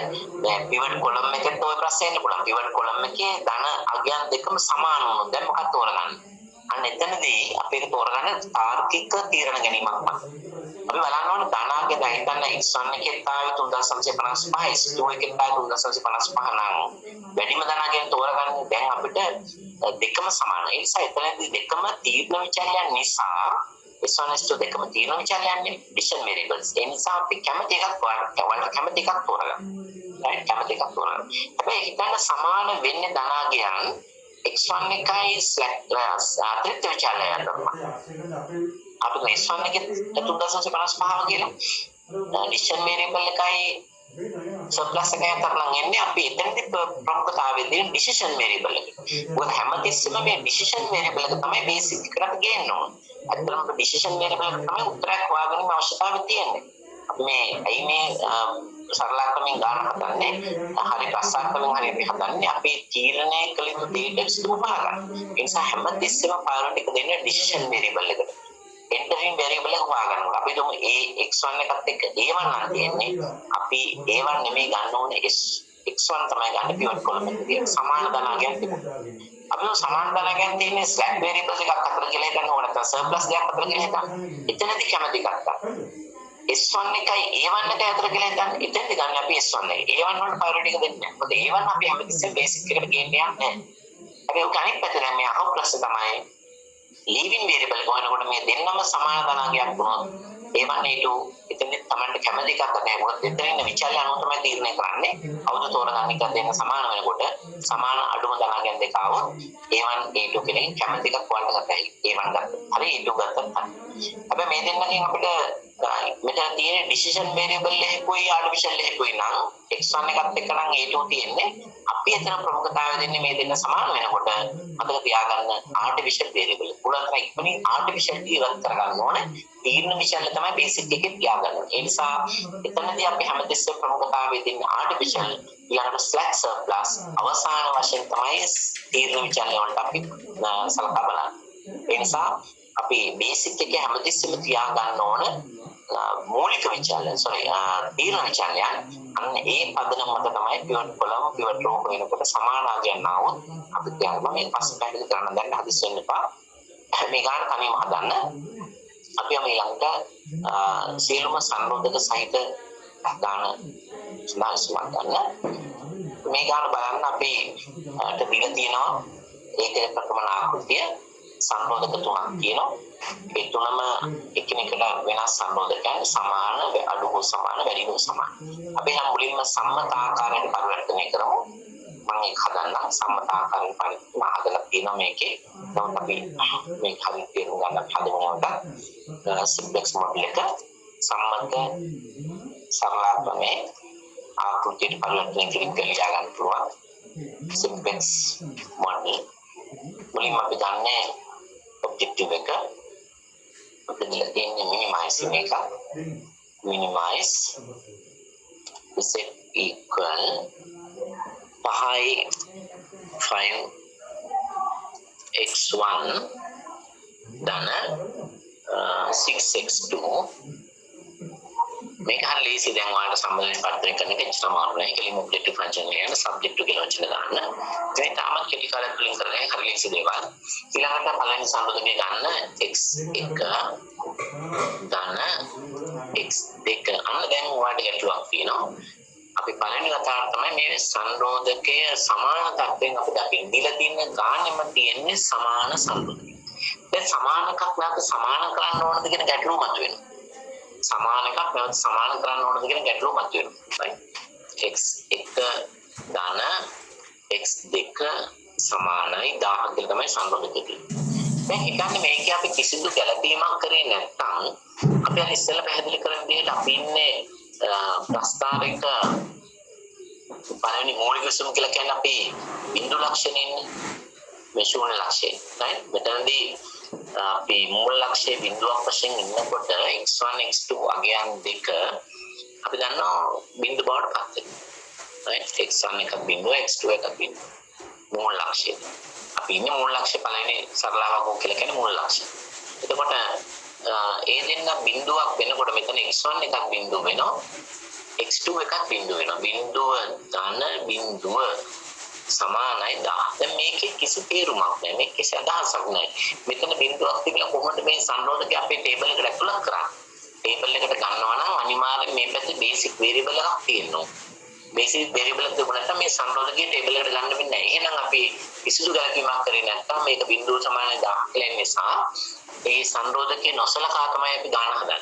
අන්න ඒ தත්ත්වය බලපන්න සමාන තියෙනකොට මතක තියාගන්න අපි කරන එක ගැලපීමයි එකතු කරනවා කෘත්‍රිම විචල්‍ය.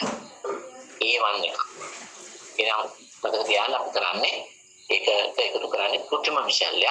ඊට පස්සේ සමානයි 1000 කියලා කියනවා. right? ඔච්චරයි. එහෙනම් දැන් මම අවස්ථා තුනක් පැහැදිලි කරා. මම නැවත ඒක සාරාංශයක් ඉදිරිපත් කරනවා. අපි ඉස්සෙල්ලා මේ ගාන හදලෙමු. මේකේ ඊළඟ සංරෝධකයට යමු. ඒක ඔයාලා දැන්ටම දන්නවා. x1 අඩු සමානයි තියෙන්නේ. අඩු සමාන නම් අපි දෙලින් ගන්නේ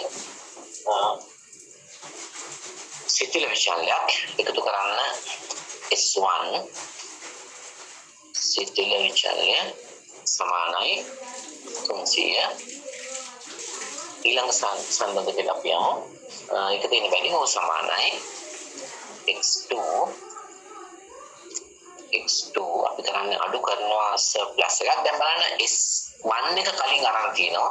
හැබැයි ඒක සිතිල විචල්‍ය. හැබැයි ඊළඟට අපි අතිරික්ත විචල්‍යයක් ගන්නකොට ඒක S වලින් නිරූපණය කරන නිසා 1 එක අරන් තියෙන නිසා ඒක x2 කරන්න අඩු කරන්න එකතු කරන්න සිතිල විචල්‍ය අතිරික්ත විචල්‍ය අඩු කරලා එකතු කරලා ආර්ටිෆිෂල් එකක්. ඒ ආර්ටිෆිෂල් එකක් කලින් තරම් තියෙන නිසා දැන් A1 අරන් තියෙන නිසා මේක should be A2. දැන් සමාන කරන්න දකුණු පස්සක්ය 150 නොවේ තමයි මේ සම්මතාකරණ පරිගණනය කිරීම සිදු කරන්නේ. දැන් සියලු විචලයන් ගන්න x1 x2 මුලින්ම ලියන්නේ සිතිල සහ ප්ලස් දෙකම ගන්න පුළුවන්. අපි S1 ගන්න මුලින්ම S2 ඊළඟට ගන්න A1 කලින් වගේම තමයි මෙතනත් එන්නේ A2. ඒක වැඩි හෝ සමානයි බිඳුව. ඒක අමතක කරන්න එපා. අනිවාර්යයෙන්ම වැඩි හෝ සමාන වෙන්න ඕන. සංකල්පකයේ අසුරු චලනයේ සීමාවල් දානවා. right? දැන් තාම මේ කම්ප්ලීට් නෑ. අපි අරමුණු සිතේට අතිරික්ත චලන ගලපනවා. ඔයාලා දන්නවා ගලපන්නේ කොහොමද කියන එක. සිතල අතිරික්ත සියල්ලම ගන්න අපි බිඳු සමගයක්. ඒ නිසා බිඳුවයි S1 ගන්න. එකතු කිරීම බිඳුවයි S2 ගන්න. ඊළඟට එකතු කරන්න ආර්ටිෆිෂල් එක A1 අපි A1 ගන්න ඕන. අපි දන්නවා m මගයක් එක්ක m මගේ දන්ද වින්ද කියන එක තීරණය වෙන්නේ අරමුණ මිනිමයිසින් නිසා අපි ගන්න දන්න m A1 ගන්න තම A2 තියෙනවා. A2 ගන්න අපි දන්න m මගයක් එක්ක MA ඔයගෙන් තමයි අපි සම්මත ආකාරයට පරිවර්තනය කිරීම කරන්නේ. එච්චරයි. ඊට පස්සේ කලින් වගේම ටේබල් එක හදන්න පුළුවන්.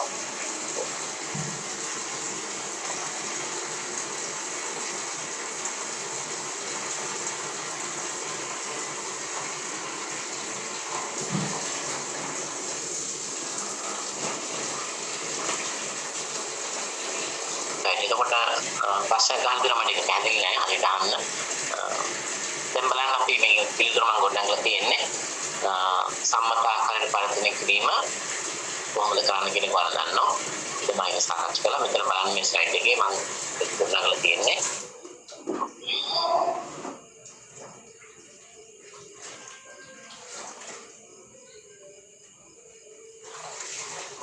ඔතන බිඳුව S එක ගන්නවා අපි බලමු. මුලින්ම අපි ගන්න බිඳුවයි මේ අරමුණු සිතට ගලපනකොට මෙතන සමාන ලකුණක් තියෙන එක ශිප්පි මේක අනිවාර්යෙන්ම ගන්න වෙන්න ඕන. right?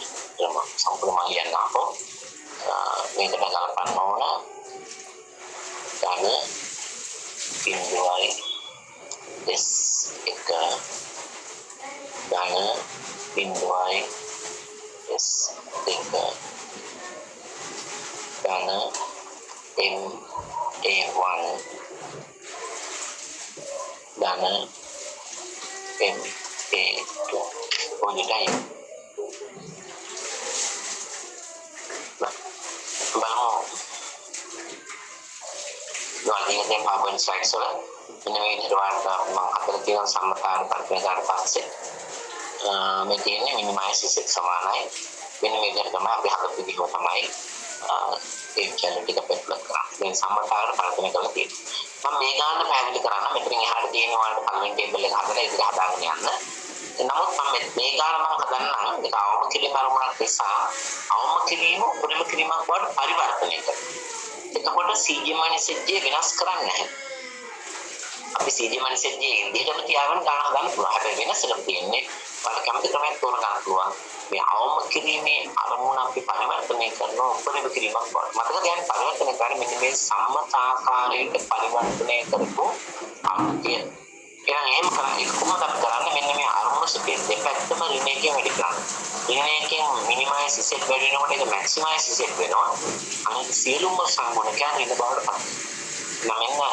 පරිවර්තනය කරන්නේ පස්සේ convert into maximization problem මේක minimize set එක maximize වුණා අනිත් සංගුණක සියල්ලම ඍණ බවට පත් වෙනවා.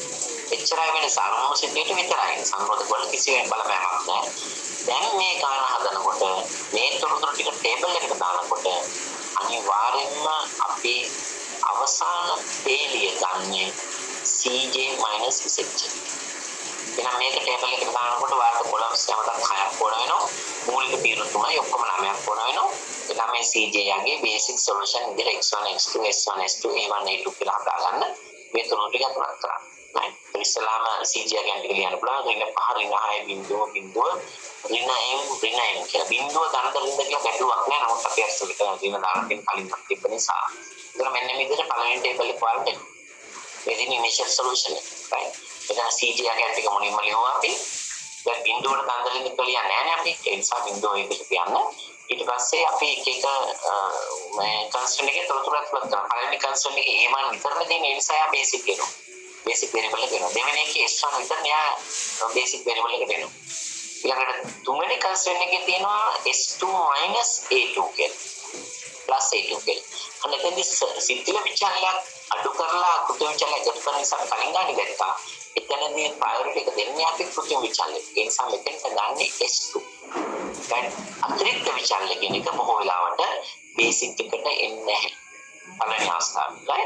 එහෙනම් ඊට පස්සේ මේ දකුණු ප්‍රසංගයන් ටික දාන්න වම් ප්‍රස තියෙන සංගුණක ටික ඇතුළත් කරන්න. නැතිවට බිඳු දාන්න මෙතන අර ඒකක න්‍යාස සම්බන්ධතාවය දකින්න පුළුවන්. බලන්න මෙතන මූලික විචලන තියෙන a1 s1 a2 අක්තෝරගම a1 a2 තියෙනවා s1 තියෙනවා. ඔන්න කොලම්ස් එක පොඩ්ඩක් බලන්න. s1 s1 ඡේදනය වෙන තැන 1යි. a1 a1 ඡේදනය වෙන තැන 1යි. a2 a2 ඡේදනය වෙන තැන 1යි. අනිත් සියලු මගයන් තියෙන්නේ ශූන්‍යයන් වශයෙන්. ඔබට කියන්නේ ඒක න්‍යාස සම්බන්ධයි. මේක තුනේ න්‍යාසයක්. මෙතන එක පිළිවෙලින්ම නැහැ. s1 ඉස්සලා තියෙනවා ඊට පස්සේ a1 තියෙනවා a2 තියෙනවා. right දැන් මේ ටේබල් එක හදුවාන් පස්සේ බලන්න දැන් අපි මෙතන හොයන CJ - ZJ මම හොඳ කල්පනාවෙන් කරන්න මෙතන ඔක්කොම සංගුණක තියෙන ඍණාංගයන් වශයෙන් උඩ right දැන් අපි කරන්නේ CJ වලින් ZJ අඩු කරන්නේ මෙන්න CJ යගේ ඍණ 5න් අඩු කරන්න ඍණයෙන් ඒවල ගන්න ZJ හොයන විදිය මේ CB වැලියු එකෙන් අදාළ කොලම් එකේ අගයන් වෙන වෙනම මෙඩිකල් එකතු කරා. ඒ විදිහට තමයි මේ අගයන් ටික එන්නේ මම එකක් හදලා පෙන්නන්න. ඍණයෙන් වැඩි කිරීම 1000 බිඳු වැඩි කිරීම 300 ඍණයෙන් වැඩි කිරීම 150 කියන්නේ 1150යි m. ඊළඟ එක අපි හදුවොත් ඍණයෙන් වැඩි කිරීම 1 ඍණයෙන් බිඳු වැඩි කිරීම 1 බිඳුවයි ඍණයෙන් වැඩි කිරීම බිඳුව කියන්නේ බිඳුව නිසා අවසාන එක ඍණයෙන් ඔය විදිහට ගන්න. ඊළඟ ඍණයෙන් වැඩි කිරීම 1 ඍණයෙන් වැඩි කිරීම 1 කියන්නේ ඍණ 2යි. බිඳුව තියෙනකොට වැඩි කරගෙන ඉන්න අවශ්‍යත් නැහැ. අපි දන්නවා අගේ බිඳුව ඒ නිසා මේ උඩේ තමයි උඩේ එකයි තුන්වෙනි එකයි ගත්තාම ඇති බිඳුව නැති නිසා ඒවා කෙටි කරනවා. ඒවා ඔයාලා අත්දැකීමෙන් ඒ ෂෝට් මෙතඩ් සම්ප ගන්න ඕන. බිඳුව මොනකක් වැඩි කරා බිඳුව ඒ නිසා වැඩි කරගෙන ඉන්න අවශ්‍යතාවයක් නැහැ. කෙලින්ම ඉසෙට් යගෙන ටික හොයාගන්න. එහෙනම් ඍණ 5න් අඩු කරන්න ඍණයෙන් ඍණ 5 අඩු කිරීම ඍණයෙන් අඩු කිරීම ඍණයෙන් කියලා ගත්තාම ඔයාලට මෙතන ධනය right අහෝ ඕනම ලියලා පෙන්නන්න ඍණ 5 අඩු කිරීම ඍණයෙන් මැතමැටික්ස් වල ගන්න ඕනේ ඍණ 5 අඩු කිරීම ඍණයෙන් කියලා කිව්වහම අපි ගන්නවා CJ - ZJ CJ minus ZJ right CJ minus ZJ අපිට තියෙන්නේ ඍණ 5 අඩු කරන්න ඕන. හැබැයි අපිට තියෙන අඩු කරන්න මොකද ඍණයෙන්මයි. ඍණයෙන් කරන්න. දැන් සුළු කරාම බලන්න මේක. ඍණ 5 වෙනස් වෙන්නේ නැහැ. ඍණ වැඩි කිරීම වරහන් ඇතුළේ ඍණ එක වැඩි වෙච්චාම ධන වෙනවා. මේවා තමයි ගොඩක් අය දෙන ප්‍රශ්න එක මම මේක ලියලා පෙන්නනවා. ඔන්න ඒක තමයි උත්තරේ. මොකද මේකක් වැරදුනොත් සම්පූර්ණ ඔයාලගේ ටේබල් එක වැරදෙනවා. right ඒ නිසා ප්‍රොෆෙසර්තුම ගන්න සමහරට පුළුවන් වැඩිපුර ටේබල් ගන්නත් ගිහිල්ලා සමහරට බැරි වෙන්නත් පුළුවන්. ඒ නිසා එහෙම කරදර වෙන්න අවශ්‍ය නැහැ. හරියම වැලියු එක කැල්කියුලේට් කරනවා. ඒ නිසා අපි බලමු එහෙනම් මේක උත්තරේ ටේබල් එක. તો මෙතන බලන්න ඍණ 5 ධනයෙන්ම ආවා. ඊළඟ එකෙත් එහෙම ඍණ 6න් 2යින් අඩු වෙච්චාම ඍණ 6 ධන 2යි එනවා. අනිත් ඒවා බිඳු සහ ඍණ ගැටීම් දැන් අන්න ආයෙත්වක් තියෙනවා මේක සියලුම ඒවා බිඳු සහ ඍණද කියලා අන්තිම දෙකයි මේක ඍණ මේක බිඳු ඒක පැහැදිලි ඍණ පහ ධනයෙන් බිඳු ධනාගයක්ද ඍණ 6 ධන දෙකයෙන් ධනාගයද මේක අපිට ගැටලුවක් නෑ එම්මට අගයක් ධනක් එම් කියන්නේ 100 කියලා 100න් 5 කඩ වෙච්චාම 95 දෙකයෙන් කියන්නේ 200 200න් 6 කඩ වෙච්චාම 194 එහෙනම් වැඩිම ධනාගය මොකක්ද මෙන්න මේ පිවට් කොලම් එක එන්නේ මෙන්න මේ x2 variable එකට දානවා. ඔක තමයි pivot column එක. right pivot column එක. ඒක අපි හොයාගත්තේ මේ cj - jk වැඩිම ධනාංක. ඊළඟට pivot row එක හොයන්න කොහොමද හොයන්නේ 1000 බෙදන්න 1කින් 300 බෙදන්න බිඳුවෙන් 150 බෙදන්න 1කින්.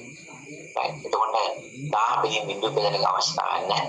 1000 බෙදීම 1 කියන්නේ 1000යි 150 බෙදීම 1 කියන්නේ 150යි 1000 150 සංසන්දනය කරලා අඩුම ධනාංකය තෝරගන්නේ. අඩුම ධනාංකය වෙන්නේ තුන්වෙනි පේලිය. එතකොට A2 තමයි ඉවත් වෙන්නේ. එයා තමයි pivot row එක. එහෙනම් x2 entering variable එක A2 leaving variable එක. එහෙනම් pivot column එකයි මේ pivot row එකයි ඡේදනය වෙන තැන එක තමයි pivot element එක. ඒක අවශ්‍යයි x2 වල අලුත් අගයන් ටික ඊළඟ table එකට ගන්න. එහෙනම් අපි ඊළඟ table එක මේ විදිහට හදන්න. මේකත් ඔයාලා හදාගෙන මම උත්තරේ හදලා තියෙන්නේ. ඔයාලා දන්නවා process එක කොහොමද මේ entering variable එක අගයන් ඇතුළත් කරන්නේ ඒක සමීකරණයක් දීලා තියෙනවා. entering variables equal ප්‍රවේශ විචල්‍ය සමානයි. බහැර වෙන විචල්‍ය අගයන් බෙදන්න pivot element එක. බහැර යන්නේ A2 එයාගේ ගැන් ටික 150.1.1.1 ඒ ටික බෙදන්න මෙන්න මේ හඳුනගන්න pivot element එකකින් බෙදා යනවා කියලා කියන්නේ ආයේ මේ අගයන් ටිකමයි එන්නේ. එහෙනම් H2 වල ඊළඟ ටේබල් එකේ බලන්න අලුතෙන් අගයන් ටික තියෙන 150.1.1 ඒක උනේ එහෙම මේ එකෙන් බෙදපු නිසා. එතන එක තමයි pivot element එක බලන්න ඒක උත්තරේ. මොකද H2 වලට දාලා 150.1.1 රිනේ අගයන් ටිකමයි ආවේ. හැබැයි දැන් මෙතනදී බලන්න තව විචාරණ දෙකක් ඉතුරුයි. ඉස්සෙල්ලා ගන්න අපි ගත්තේ සම්බුද්ධක දෙකක් නිසා මේ තේලි දෙකයි ආවේ අපිට. දැන් මේකේ තේලි තුනක් න සම්බුද්ධක පහක් තිබ්බොත් තේලි පහක් වෙනවා. ඒතර A2 අයින් වුණා. නමුත් A1 S1 තාම ඉන්නවා. එක්සයි දෙන්නම ඊළඟ ටේබල් එකට ගන්න. ඒක හොයන සමීකරණය මම කියලා තියෙනවා. පරණ ගැන්ටික් ගන්න A1 ඉස්සෙල්ලා අපි හොත් A1 වල පරණ ගැන්ටික් ගන්න කලින් ටේබල් එකේ ඉස්සර මේ ටේබල් එකෙන් පරණ ගැන්ටික් ගන්න. ඒකෙන් අඩු කරන්න රෝ එලිමන්ට් එක. එහෙනම් A1 වල රෝ එලිමන්ට් කියලා කියන්නේ A1 දිගේ යනකොට pivot column එක ඡේදන කරාගේ. ඒකේ අගේ 1යි. රෝ එලිමන්ට් එක 1යි. රෝ එලිමන්ට් එක වැඩි කරනකොට entering variable values. entering variable values කියලා කියන්නේ අපිට ප්‍රවේශ වෙන්නේ x2 x2 වල අලුත් ගැන් ටික. අලුත් ගැන් ටික ඊළඟ ටේබල් එකේ තියෙනවා. ඒකෙන් තමයි වැඩි කරලා ගන්න ඕන. ඒතර A1 වල අලුත් ගැන් ටික හොයන්න සමීකරණේ S1 වල හොයන්න තියෙනවා. S1 වල හොයන්න ලේසි. මොකද රෝ එලිමන්ට් එක වෙන්නේ බිඳුව. බිඳුව වැඩි වෙනවා කියන්නේ ආයමත් ඒ උත්තරෙමයි එන්නේ. right? ඒ නිසා S1 කියන්නේ ඔය ටිකම ලියන්න හැකියි. ඒක ඔයාලා ෂෝට්කට් මෙතන විදිහට පස්සේ හඳුනගන්නේ. ඔන්න බලන්න අපිට S1 වල යාගන් ටික බලලා දෙන්න. එතකොට මේ වගේ අලුත් ටේබල් එක හදන්න ඒකෙත් බලන්න ධන සියලුම ගැන බින්දුසා ධනාගයන් ඒකෙත් අපිට පේනවා බින්දුසා ඍණාගයන්ද ඒකෙත් අපිට පේනවා අවසාන ගණන් වලින්ම ඍණ අනිත් ඒවා බින්දුසා ඍණ තියෙනවා. නමුත් මෙන්න මේක එමෙන්න හය කියන්නේ මේක ධන එකක් ඇත්තටම. ඍණ පහ ධනෙන් කියන්නේ ධන එකක්. මොකද එම්මාගේ අපි 100 කියලා ගත්තොත් මෙතන උත්තරේ 94යි මෙතන 100 ගත්තොත් උත්තරේ 95යි. ඒතර වැඩිම ධනාංගය වෙන්නේ 95. එයා තමයි entering variable වශයෙන් තෝරගන්නේ. leaving variable එක හොයනකොට මෙන්න මේ solution values බෙදන් pivot column එකේ එක බිඳුවේ සුළු කරලා ගත්තාම අඩුමාගේ වෙන්නේ 300. 300 බෙදීම එක කියන්නේ 300. 850 බෙදීම එක කියන්නේ 850 අඩුමාගේ 300. යාම pivot row එක වෙන්නේ. ඊළඟ ඉවත් වෙන්නේ S1. ඉවත් වෙන්නේ S1. pivot column එකයි row එකයි ඡේදන තලගේ එක pivot element එක ඊට පස්සේ S1 ඉවත් වෙලා යනවා. හැබැයි A1 x2 ඊළඟ ටේබල් එකට තියෙනවා. අපි එකක් හදලා තියෙන්නේ. ඊළඟ ටේබල් එකට අලුතින් වෙන්නේ x1 right x1 ආවා කලින් හිටිය x2 කලින් හිටිය a1. ඒතර මේ ඕඩර් එක මාරුවක් ප්‍රශ්නයක් නැහැ. මෙතන තියෙන විදිහට ඒ අගයන් එක දාලා අගයන් එක තියෙන්න ඕන. ඊට පස්සේ ඒකත් ප්‍රසස්ත වෙන්නේ නැහැ. ධනාගයන් තියෙනවා. අපි වැඩිම ධනාගය තෝරගත්ත s1 තමයි surplus variable එකක් slack variable එකක් තමයි. S2 තමයි entering variable එක වෙන්නේ. ඒකෙදි ඉවත් වෙන විචල්‍ය වෙන්නේ solution අගයන් ටික මේ pivot කොළඹගේ වැලිස් වලින් 1.9කින් බෙදුවා අපි ගන්නේ අඩුම ධනාගේ. ඒ කියන්නේ මේ පළවෙනි එකේ අගය තමයි. ඒකට A1 තමයි ඉවත් වෙන්නේ. අන්න බලන්න A1 දැන් ඔක්කොම ඉවත් වෙලා ගිහලා තියෙනවා. කිසි විටකවත් A1 අවසන් විසඳුමේ තියෙන්න බෑ. A1 හරි A2 හරි මොකද එහෙම වුණොත් විසඳුම් පිළිගත් එකක් නෙමෙයි.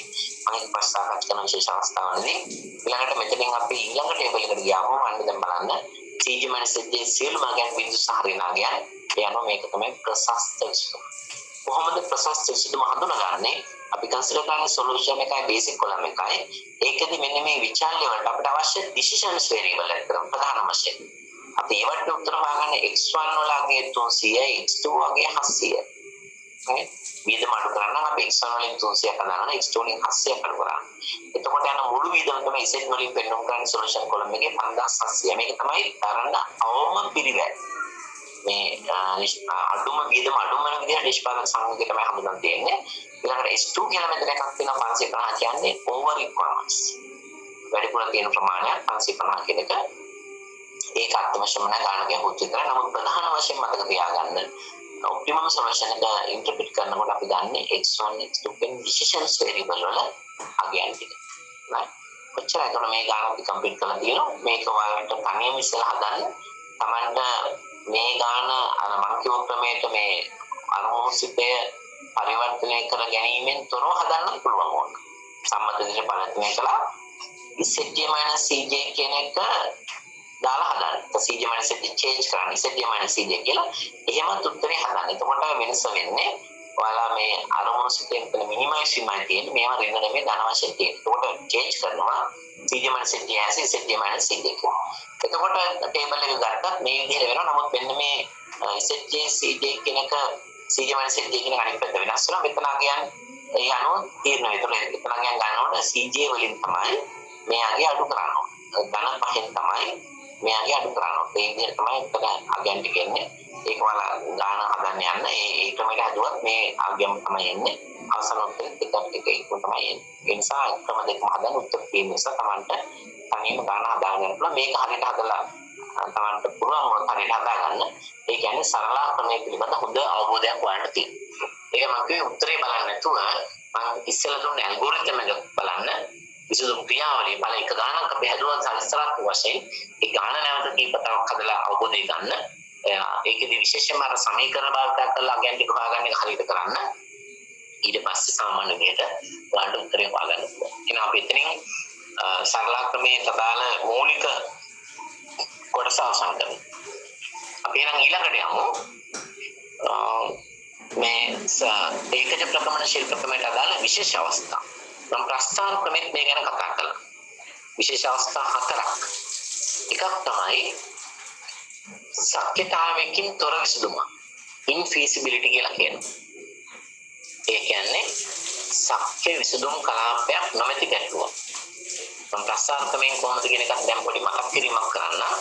ප්‍රස්තාව ක්‍රමේදී මේ ස්පෙෂල් කේසස් අපි කතා කරනකොට ක්‍රම 4ක් තිබ්බා වුණාට අපි 3යි අතරම කතා කළේ. මොකද ඒක ක්‍රමයක් ප්‍රස්තාව ක්‍රමයෙන් ඉස්සර කරන්න බැහැ කියලා මම කිව්වා. ඒක කාටවත් කරන්න බැහැ. ඒ නිසා මම පොඩි විස්තර කිරීමක් කළා. ඒතරම නමුත් ඒක වඩාත් වැරදි නැහැ.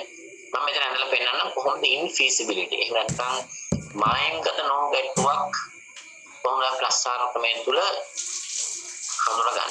අපි මෙහෙම ප්‍රස්තාවය අඳිමු. සංරෝධක අපි හිතමු දෙකක් තියෙනවා. මේක සංරෝධකයක්. එයා අපිට කියන්නේ අඩු හෝ සමානයි. අපි විසඳුම් පැත්තට ඉඳලා දානවා. අපි ගමු තව සංරෝධකයක්. එයා කියන්නේ සංරෝධකයේ ස්වභාවය වැඩි හෝ සමානයි. වැඩි හෝ සමානයි. දැන් බලන්න මේ දෙන්නටම පොදු ප්‍රදේශයක් හොයාගන්න බෑ. මෙයා කියන වම් අත පැත්තේ විසඳුම තියෙන්න ඕනේ. මෙයා කියන දකුණු අත පැත්තේ. මේ දෙන්නටම ඡේදනය වෙන පොදු තැනක් හොයාගන්න බැහැ. නිසා මේක අපි හැදුවේ infeasibility. ශක්‍යතාවයකින් තොර නැත්නම් විය හැකි විසඳුම් කලාපයක් නොමැති ගැටලුවක් විදිහට. ඔයාලට මම අතරේ එක දේශනා කරනකොට හැමෝටම පොදු දිනයක් හොයාගන්න බැයි නම් අන්න ඒ වගේ දෙයක්. එහෙනම් අපි කොහොමද බලමු මේක සරල ක්‍රමෙදී හඳුනගන්න. සරල ක්‍රමෙදී කොහොමද මේක හඳුනගන්නේ? සරල ක්‍රමෙදී infeasibility ශක්‍යතාවයකින් තොර ගැටලුවක් කෙනෙක් හඳුනගන්න මෙන්න මේ විදිහට. දැන් බලන්න මෙතන ටේබල් එකක් දීලා තියෙනවා. මේ ටේබල් එකේ මූලික විචලන මොනවද? මූලික විචලන වෙනවා x එක සහ a එක. තීර්ණ විචලනයක් තියෙනවා, කෘත්‍රිම විචලනයක් තියෙනවා. මේ සීජමනසෙද්දී සියලුම ගැන මොකද්ද? බිංදු සහ ඍණාගයන්. එහෙනම් මේක ප්‍රශස්ත විසඳුමක්. මේක මැද අගයන් නැහැ, අවශ්‍ය නැහැ. හරි? අපි ඒවා තිබුණා කියලා හිතන්න. මේ කොම බිංදු සහ ඍණාගයන්. බිංදු සහ ඍණාගය කියලා කියන්නේ මේක ප්‍රශස්තයි. නමුත් මේ අපි දන්න ප්‍රශස්ත විසඳුමක් ලැබෙනකොට කලින් සඳහන් කළා කිසිම විටකවත් කෘත්‍රිම විචලනයක් තිබෙන්න බෑ. බේසික් කොලම් එකේ. අන්න කෘත්‍රිම විචලනයක් තියෙනවා නම් අපි ඒ විසඳුම හඳුන්වන්නේ ශක්්‍යතාවකින් තොර විසඳුමක් විදිහට. An artificial variable is still in the solution at the final tableau. අපි ටර්ම් එක යූස් කරන tableau කියන එක හරිම වචනේ. ටේබල් එකේ අපි භාගයේ තියෙනවා. එතකොට අවසාන විසඳුමේදී අපිට අවසාන විසඳුම කියලා තීරණය කළේ Zj - Cj සියලුම ගැන බිංදු සහ ඍණාගයන්. නමුත් එවැනි තත්ත්වයක් තුළ කිසිම අවස්ථාවක මතක තියාගන්න කෘත්‍රිම විචලනයක් මූලික විචලන වශයෙන් තියෙන්න බෑ. මෙතන A1 කියන එක බේසික් එකේ තියෙන නිසා මේක අපි හඳුන්වන්නේ infeasible. එනම් ප්‍රස්ථාන ක්‍රමේ අපි හඳුනාගත්ත infeasible කියන්නේ විසඳුම් කලාපයක් නෑ, අපිට පාට කරන්න ප්‍රදේශයක් නෑ. මේ පැත්තේ සුම තියෙන්න ඕන කියලා කියනවා. මෙයා කියනවා මේ පැත්තේ තියෙන්න ඕන. ඒකට දෙකකට පොදු ප්‍රදේශයක් හොයාගන්න බෑ. ඒ නිසා මේක අපි හඳුන්වන්නේ ශක්්‍යතාවකින් තොර විසඳුමක් විදිහට infeasibility. හරි? ඊළඟ අපි යමු දෙවෙනි අවස්ථාවට. තාත් ප්‍රස්තාරයක් කරලා බලමු. දෙවෙනි අවස්ථාව තමයි unbounded කියන්නේ. unbounded. අපි ප්‍රස්තාරයක් වයිදලා බලමු සම්බන්ධක ලකුණු කරන්න. අපි හිතමු මෙන්න එක සම්බන්ධකයක් කියනවා. වැඩි හෝ සමාන. වැඩි හෝ සමාන. තවත් සම්බන්ධකයක්. අපිට x2 සමානයි 4 කියලා ඒ සම්බන්ධකය කියන්නේ අඩු හෝ සමාන. අඩු හෝ සමාන නම් අපිට දාන්න ඕන මේක x2 එක අඩු වෙන පැත්තට. දැන් මේක අපිට feasible region එකක් තියෙනවා. feasible region එකක් තියෙනවා. මේක තමයි ඒ region. විහැකි සුදුම් කලාපයක් මේකේ තියෙනවා. මේ පාට ගන්න ඉතිරියන්න කොටස තමයි ඒ විසඳුම් කලාපේ feasible region එක. අපි ඉස්සෙල්ලා හොයාගන්න region එකනේ. කොයි පැත්තද ඉන්නේ කියලා ඉස්සෙල්ලා හොයාගන්නවා. අපි මන්තර හොයාගන්න බෑ එකපාරට. මේ ඉන්සෙක්ට් region එක හොයාගන්න. මේක තමයි region එක. දැන් අපි දන්නේ මේකේ අරමුණ, මේ ගැටලුවේ අරමුණ මම මේ කතා කරන unbounded මායංගත no ගැටලුවක් කියන එක. අපිට මේ ගානේ අරමුණ maximization එකක් කියලා. maximization ගැටලුවක දැන් පුළුවන් තරම් උත්සාහ කරන්න ඕන මේ විසඳුමේ මේ බිඳු ලක්ෂණ පුළුවන් තරම් එහාට යන්න. එහාට යන්න තමයි ලාභය වෙන්නේ. දැන් මෙතනින් එහාට මේ රේඛාවෙන් ඉන්නට යන්න දෙන්නේ නැහැ. නමුත් මේ පැත්තට අපිට යන්න හැකියි. කොච්චර දුර යන්න පුළුවන්? මේක යන්න පුළුවන් අනන්තය දක්වා. ඒ කියන්නේ මායිමක් නැහැ. මේක අපි පැහැදිලි කරා ප්‍රසාරණ මායිමක් නැහැ. අන්න එවැනි ගැටලුවක් තමයි මේ මායිමගත නෝ ගැටලුවක්. සීමාවන්ගෙන් තොර ගැටලුවක් වශයෙන් හඳුන්වනවා. සීමාවක්. හරි? එහෙනම් බලමු කොහොමද මේක සරල ක්‍රමයට අපි හඳුනගන්නේ. සරල ක්‍රමයට දෙක අපි හඳුනගන්න. මෙතන ඔයාලා මේ පළවෙනි විශේෂ අවස්ථාව highlight කරගන්න A1 කියන එක. ඒක ලීසි තේරුම් ගන්න. A1 නිසා තමයි මේක infeasibility වෙන්නේ. හැබැයි CJ මනසදී සියලුමයන් බිඳු සහ ඍණාගයන් වෙනවා. ඊළඟට දෙවෙනි එක බලන්න unbounded. මායංගත නෝ ගැටලුවක්, සීමාවන්ගෙන් තොර ගැටලුවක්. මට කියන්න දැන් මේක වල කියන්න පුළුවන් මේ CJ මනසදී දිහා චෙක් කරලා මේක ප්‍රසස්සද නැද්ද මේ ටේබල් එක. මේ විසඳුම ප්‍රසස්සද නැද්ද? උත්තර දෙන්න බලන්න. යා බලන්න CJ මනසදී එක සංසන්දනය කරන්න. ප්‍රසස්සද නැද්ද?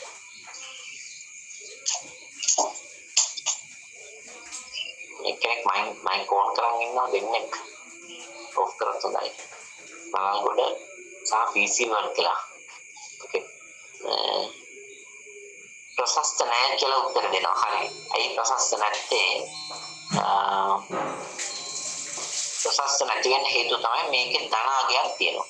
ධන 15. ප්‍රශස්ත නැහැ. එහෙනම් ප්‍රශස්ත නැත්නම් අපි මෙහා අයිඩෙන්ටිෆයි කරගන්න pivot column. ඔයාලට ලකුණු ගන්න පුළුවන් pivot column එක. දැන් pivot row එක අපි හොයන්නේ. කොහොමද row එක හොයන්නේ? 30 බෙදනවා ඍණ එකෙන්. කීයද උත්තරේ?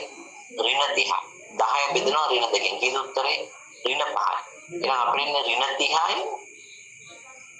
ඍණ 5යි. දැන් මේ රේෂියෝ දෙක කම්පෙයාර් කරලා සිලෙක්ට් කරන්නේ මොකද්ද? අඩුම ධනාගය. හැමතිස්සෙම මම කිව්වා ධනාගයයි ගන්න. දෙකම ඍණනේ. දැන් ධනාගයක් තියනවද නැහැ? අන්න එහෙම තත්ත්වයකට වළංගුවට වෙනවා නම් ඒ කියන්නේ pivot row එක හොයාගන්න බැයි නම් අඩුම ධනාගයක් නැත්නම් හොයාගන්න අන්න එවැනි අවස්ථාවක් අපි හඳුන්වන්නේ unbounded. වල සාමාන්‍ය විදිහට ගාන හදාගෙන යනවා. සොලියුෂන් අගයන්ට එක අදාළ pivot column එකේ අගයන්ගෙන් බෙදපුවාම ලැබෙන අගයන් සියල්ල තුලම අඩුම ධනාගයක් නැත්නම් හොයාගන්න. හෝ කිසි ධනාගයක් නැත්නම් අපි එතනදී හඳුන්වන්නේ unbounded. මායිම්ගත no control. ඒක මම ඉස්සර කරලා තියෙනවා බලන්න. All the ratios can solution divided by the pivot column values are negative or undefined. සමහරට infinity වෙන්නත් පුළුවන්. සමහරට negative 0 වෙන්නත් පුළුවන්. හැබැයි සමහරට minus එකක් හැබැයි කිසිදු positive value එකක් ඕ අඩු positive එකක් නැහැ. positive කීපයක් තියෙනවා අඩු මේකුත් නැහැ. ඒ කියන්නේ pivot point එක decide කරන්න බැරි නම් මෙවැනි තත්ත්වයන් තුළ අපේ හඳුනන්නේ unbound. හැබැයි design හරියට pivot point එක හඳුනා ගන්න පුළුවන් අවස්ථාවකදී මේ වගේ වචන දෙන මේක විශේෂ අවස්ථාවක් unbounded කියලා ගන්න නතර කළොත් උත්තරේ වැරදි. ඒ නිසා සාමාන්‍ය විදිහට හදා යන්න සාමාන්‍ය විදිහට හදනකොට සත්‍ය වශයෙන්ම Tamanට අඩුම ධනාගය එතන ලැබෙන්නේ නැත්නම් මේ ගාන පැහැදිලිවම ලැබෙන්නේ නැහැ නේ ඍණ 30යි ඍණ 5යි. ඒ නිසා අපි කියන්නේ මේක හඳුනනවා. අපි යමු ඊළඟ අවස්ථාව. ඩීජෙනරසරි. මෙන්න මේක අපි ප්‍රස්තාරකමෙන් පැහැදිලි කරේ නැහැ. අංක ප්‍රස්තාරකමෙන් තුල කාටවත් මේක පැහැදිලි කරන්න අපහසුයි. නමුත් මම පොඩි පැහැදිලි කිරීමක් කළා. ප්‍රස්තාරයට ප්‍රසස්ත සුමෂේ මූල ලක්ෂ්‍ය ලැබෙනවා නම් මූල ලක්ෂ්‍ය තුන කියන්නේ විදම අඩු කරන්න නම් එක්සි පාඩම් නිෂ්පාදනය කරන්න අවශ්‍ය නැහැ කියලා නම් ඒක උකට ප්‍රස්තාරම් වෙන්න ඕනේ නැහැ. අන්න එවිට ගැටයක් තමයි පිරිහීමේ ගැටලුවක් කියලා කිව්වේ. අපි බලමු කොහොමද සරල ක්‍රමයක තුල ඒක හඳුනගන්නේ. බලන්න මට කියන්නේ මේ තුන්වෙනි එකට දාලව මේ දීලා තියෙන විසඳුම ප්‍රසස්තද නැද්ද? ටේබල් එකේ සීජි මනසෙත් දෙදිහා බලලා කියන්නේ ප්‍රසස්තද නැද්ද? දීලා තියෙන ටේබල් එකේ දැන් ඔයාලට යම අවබෝධයක් තියෙනවා ප්‍රසස්තද නැද්ද? එන්නේ අවශ්‍ය උත්තරේ. සීජි මනසෙත් දෙදිහා බලලා කියන්නේ ප්‍රසස්තද නැද්ද? යාරන්දන ස්තු. ඔව් ඒක ප්‍රසස්ත නැහැ. හේතුව ධනාගයක් තියෙනවා. මේ තුන පළවෙනි එක්ස්පෑන්ඩ් එකට දාලා ධනාගයක් තියෙනවා. එහෙනම් අපි යා සිලෙක්ට් කරනවා pivot column එක විදියට.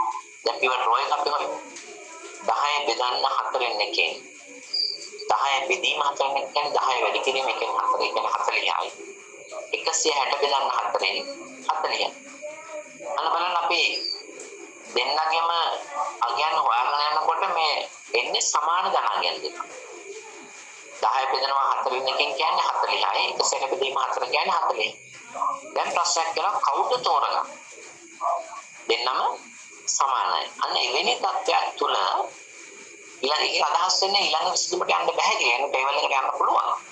අන්න එවැනි තත්ත්වයකට අපි මුහුණ දෙනවා නම් දිගින් දිගටම එක වතාවක් නෙමෙයි දිගින් දිගටම දැන් මේ ටේබල් එක හදලා ඊළඟ ටේබල් එකට ඇවිත් ආයෙ ප්‍රශ්න වෙනවා. ආයෙ ටිකට යනවා නම් අන්න එතන තමයි අපි කියන්නේ පිරිහීමේ ගැටලුවක්. යම් කෙසේ ඒ කියන්නේ අපේ තීරණය ගැනීමට අදාළ නොවන ආකාර දේවල් දිගින් දිගටම කරනකොට පිරිහීමක් වෙලා තියෙනවා. ඒනවා පිරිහීමේ ගැටලුවක් කියන්නේ. මේකෙදී ඊළඟ ටේබල් එකට යන්න නම් අපි මෙතන තීරණය කරන කොයි රෝ පේලියද අපි තෝරනවා. කොයි රෝ එකද? ලීවිං වේරියබල් එක වෙන්නේ කවුද? දැන් මෙතෙන්දී මම ඉස්සෙල්ලා කිව්වා ඒකට. මෙතෙන්දී ලීවිං වේරියබල් එකේ විදිහට තමයි කැමති එකක් තෝරගන්න පුළුවන්. නමුත් තර්කානුකූල තීරණ විසඳුමක් ගන්නවනම් තර්කානුකූලව විසඳුමක් ගන්නවනම් අපි ඒක තෝරගන්න ඕන විචල්්‍ය දිහා බලලා. ඔව් මෙතෙන්දී අපි තෝරගන්න ඕන S2 නෙමෙයි slack 2. මේ S2 කියන එක තෝරගන්න ඕන. මොකද තීරණ විචල්්‍ය අපි බේසික් එකකින් අයින් කරන්න යන්නේ නැහැ. හැමතිස්සෙම අපි බේසික් එකේ තියාගන්න උත්සාහ කරන්නේ. බැලිව නම් විතරයි. ඒ නිසා මේ දෙන්න නම් එකට ඉන්නේ අපි S2 තියා මේ S2 තමයි හොඳම එක. එහෙම හිතන්න. S1 එක නරකයි නම් අපි S නරක එක නයින් කරන්නේ. ඒ නිසා හොඳම එක කියලා තියාගන්න ඕන. නේද? එතකොට x2 එකත් එක්ක x1 නම් ඉන්නේ. ඩිසිෂන් වේරියබල් x1 නම්. අන්න දෙන්නකින් ඕනෙකින් තෝරමු. අයින් කරන්න පුළුවන්. දෙන්නෙන් දෙකම එක සමාන නම් ඕනෙ කෙනෙක් අයින් කරන්න. මෙතන තියෙන S1 S2 slack variable දෙකම නම් ඒ ඕනම කෙනෙක් අයින් කරගන්න. මෙතන තියෙන S2 එකයි A1 එක නම් අපි අයින් කරන්නේ A1 එක. මෙතන තියෙන S2 එකයි අපි ගත්තොත් වෙන අයින් බලමු කියවනේ S2 එකයි මෙතන තියෙන S2 එක නම් අපි එතන අයින් කරන්නේ S2 එක. right ඒ නිසා ප්‍රමුඛතාවයෙන් දෙන්න ඉවත් කිරීමේදී කෘත්‍රිම විචලනයේද අතිරික්ත සහ සිතිල විචලනයේද හැමතිස්සෙම ඉවත් කරන විචලනය පිළිබඳ රෝ එක තීරණය කරනකොට තියා මතක තියාගන්න තීරණ විචලනය පුළුවන් තරම් රඳව ගන්න. right එහෙනම් ඒ විදිහට තමයි ඩීජනරසි කියන එක අපි හඳුනගන්නේ. හැබැයි මේකේදී ඊළඟ විස්තරමට ගියාපුවාම ටේබල් එකට ගියාපුවාම නැවතත් ওই ප්‍රශ්නේ මතුවෙනවා නම් රෝ එක හොයාගන්න පිළිවෙල රෝ එක හොයන් යනකොට දිගටම එනවා නම් අපි නම් කරනවා ඒක ඩීජනරසි සිටුේෂන් එක. පිළිගීමෙන් යනවා. අවසාන අවස්ථාවට අපි යමු. බහුවිධ විසඳුම් සහිත අවස්ථාව. අපි ප්‍රසාරකමෙන් කතා කළා. මේක මම කියලා දෙනවා type for the smallest ratio you can select either row arbitrary as outgoing variable. ඒ දෙන සමානනකොට තමයි කැමති එකක් තෝරගන්න පුළුවන්. හැබැයි තර්කානුකූල තීරණයක් ගත්තොත් වඩා පහසුයි.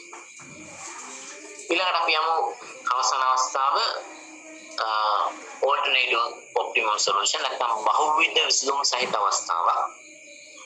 මම හිතන්නේ ඔයාලා මේ දේශනයට එනකොට මේ ස්ලයිඩ් එක අරගෙන ඇවිල්ලා ඒක ඔයාලා ගාව තියාගෙන මම මේ ඉංග්‍රීසි වලින් මේක තිබ්බට සිංහලෙන් ඒක ලියා ගන්නවා නම් ඒ විදිහට මේ මාත් එක්ක මේ කැල්කියුලේෂන් කරලා දාන හදාගෙන යනවා නම් ඔයාලට මේක තේරුම් ගන්න ලේසි. නිකන් මේක අහගෙන හිටිය විතරක් ප්‍රමාණවත් වෙන්නේ නැහැ. ඉතින් රෙකෝඩින් එක හරි පස්සේ තාත්තා කරලා මේක නැවත ප්‍රැක්ටිස් කරන්න. the alternative optimum solutions නැත්නම් multiple optimum solution කියලා කියන්න පුළුවන් බහුවිධ විසඳුම් සහිත අවස්ථාව. ඒ කියන්නේ මේකේ විසඳුම් කීපයක් තියෙනවා. කොහොමද ඒක හඳුනගන්නේ අපි? දැන් මේ සරලවක දිහා බලලා කියන මේක ප්‍රශස්තද නැද්ද කියලා මුලින්ම මේක ප්‍රශස්තද නැද්ද කියලා කියන්නේ. ප්‍රශස්ත නම් ඒකේ මට ප්‍රශස්ත විසඳුම ඉදිරිපත් කරන්න බලන්න. ප්‍රශස්ත විසඳුම ඉදිරිපත් කරන්න බලන්න.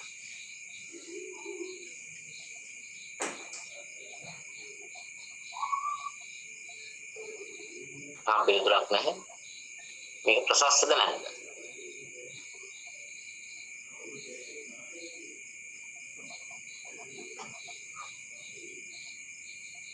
බලමු අපි. යස් කියලා තියෙනවා මේක ප්‍රශස්තයි. මට කියන්න බලන්න ප්‍රශස්ත විසඳුම මොකක්ද කියලා. කොහොමද ලියන්නේ අපි ඉන්ටර්ප්‍රිටේෂන් එක? කොහොමද ප්‍රශස්ත විසඳුම ලියන්නේ?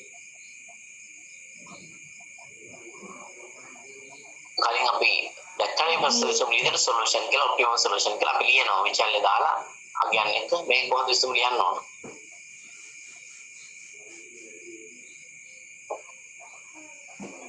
මේ ගානේ විසඳුම ලියන්න ඕන බේසික් එක සොලියුෂන් එක දිහා බලලා තමයි විසඳුම ලියන්නේ. එතකොට ඔයාලා ලියනවා නම් x2 සමානයි 6 slack 2 සමානයි 3 zj සමානයි 12 කියලා 100ක් වැරදිම නැහැ. නමුත් එකක් මිසින් වෙලා තියෙනවා. මේකෙදී විසඳුම ලියනකොට මේ S2 ගැන විශේෂයෙන් අහුවොත් විතරයි අපි කියන්න ඕන. අපි හැමතිස්සෙම විසඳුම ලියන්න ඕන තීරණ විචලන වලට අදාළව. මම පෙන්නන කොහොමද විසඳුම ලියන්නේ කියලා. තීරණ විචලන වලට අදාළව. අපි විසඳුම ඉදිරිපත් කරනකොට ලියන ඔප්ටිමල්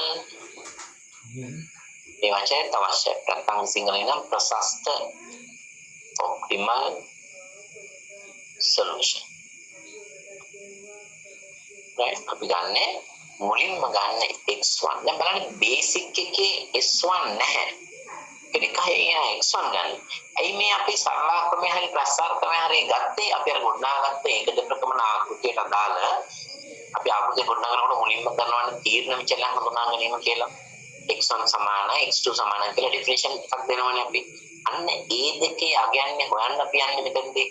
වෙන අතරේක විචල්‍ය ආව වුණාට ප්‍රධානම අරමුණ x1 x2 මොනවා තවත් තියෙනවා x3 ඒ වගේ අගයන් ටික හොයාගන්න. මේකේ බේසික් කොලම් එකේ x1 නැත්නම් x1 ළඟේ බිඳුවයි. ඒ බිඳුව කියලා අපි හිතන්නේ බේසික් නම් වටිනාකමක් තියෙනවා නන් බේසික් නම් වටිනාකමක් නැහැ. නන් බේසික් කියන්නේ තමයි x1 තියෙන්නේ. හැබැයි x2 වගේ තියෙනවා. කීයක් වශයෙන්ද අපේ බේසික් කොලම් එකේ සොලියුෂන් එක බලපුවාම 6ක් විදිහට තියෙනවා. ඉසෙජ් යගේ තියෙන්නේ ඒ කියන්නේ ලාභය. ඉසෙජ් කියන්නේ ලාභය. කීයද සත්‍යයගේ තියෙන්නේ 12ක්. එනම් මුළු ලාභය 12යි. මේක තමයි ලබන්න පුළුවන් වැඩිම ලාභය, උපරිම ලාභය. එතෙන්දී x1 වලින් හදන්නේ නැහැ, x2 වලින් 6ක් හදනවා. ඔය ටික ලිව්වහම ඉතින් ඔක තමයි ඔප්ටිමල් සොලියුෂන්. හැබැයි අපෙන් අහනවා මේ විසඳුම ලැබෙනකොට සම්පත් වල ඉදිරිය S1 වල කොච්චරක් ඉතුරුද සම්පත්? ස්ලැක් වේරියබල් එකක් කියන්නේ භාවිතා නොකර සම්පත්. ඒක ඉතිරියක් නැහැ. මොකද S1 වලට බේසික් කොලම් එකේ දකින්න බෑ. හැබැයි වලට බේසික් කොලම් එකේ x2 දකින්න පුළුවන්. මම මේවා ඩිෆයින් කරා කලින්. x2 දකින්න පුළුවන්. එයාගේ වැලියු එකක් තියෙනවා. කීයක් තියෙන වැලියු එක? x2 වල වැලියු එකක් තියෙනවා. x2 වල 3ක් තියෙන. ඒ කියන්නේ S2 කියන රිසෝසස් වලින් ඒකක 3ක් ඉතිරි වෙලා තියෙනවා. ඒකක 3ක් ඉතිරි වෙලා තියෙනවා. ඒ නිසා විශේෂයෙන්ම අපෙන් අහුවොත් ඉතිරි සම්පත් ප්‍රමාණය අන්න එතනදී අපිට මේ ගැන කියන්නේ නැහැ. S1 වලින් සම්පත් ඉතිරියක් නැහැ. S2 වලින් ඒකක 3ක් ඉතිරි. එහෙනම් නැත්නම් මේක අපේ ප්‍රසස් සිස්ටමයට මෙතන S2 වගේ මෙතෙන්ට ගේන්න අවශ්‍ය නැහැ. මෙතන පෙන්වන්න ඕන x1 වලට කීයක්ද සොලියුෂන් එකේ තියෙන්නේ x2 වලට කීයක්ද? x1 වලට සොලියුෂන් එකේ වටිනාකමක් නැහැ. x1 වේරියබල් එකක් මෙතන නැහැ. ඒ නිසා x1 අගය අපි මෙතන බේසික් එකේ වටිනාකමක් තියෙන බේසික් වටිනාකම මේ මෙතන විචාරලේ නැත්නම් ඒක නම් බේසික්. දැන් මේ ගාන මම අහුත් මොනවාද බේසික් වේරියබල් කියලා S2 තමයි මිෂන් වේරියබල් x2 එක ස්ලැක් 2 එක තමයි basic variable වෙන්නේ. මෙයයි. එහෙනම් මේ x1 ඒ දෙන්න non basic. ඒකයි ඒ දෙන්නට අපි බිඳුව ගන්න ගත්තේ. right? reset j කියන්නේ මොන ලාභය 12යි. දැන් මේක කොහොමද alternative solution ගන්නේ? මේකේ බහුදිස්සුමක් වෙනවා කියලා කියන්නේ. ඒක කියන්නේ මෙන්න මෙහෙමයි. cj zj non basic variable එකකට අදාළව දැන් බලන්න මේක non basic variable එකක් නේ x1. මේ ඉස්සෙල්ලා හඳුනගන්න non basic එකක්. x1 අනිත් එක s1 මේ දෙනවා non basic. right? මේ දෙන්න basic variable. non basic variable එකට අදාළව cj zj එකේ ඍණාංගයක් තියෙනවා. ඒ බලන්න x1 වල ඍණාංගයක් නැහැ. හැබැයි slack 1 වල ඍණාංගයක් තියෙනවා. non basic variable එකට අදාළව cj zj එකේ ඍණාංගයක් තියෙනවා. අන්න මේ ඍණාංගය නිසා අපි මේක හඳුන්වනවා බහුවිධ සුමක්. right? In the final table, Cj minus Zj value of non-basic variable is 0.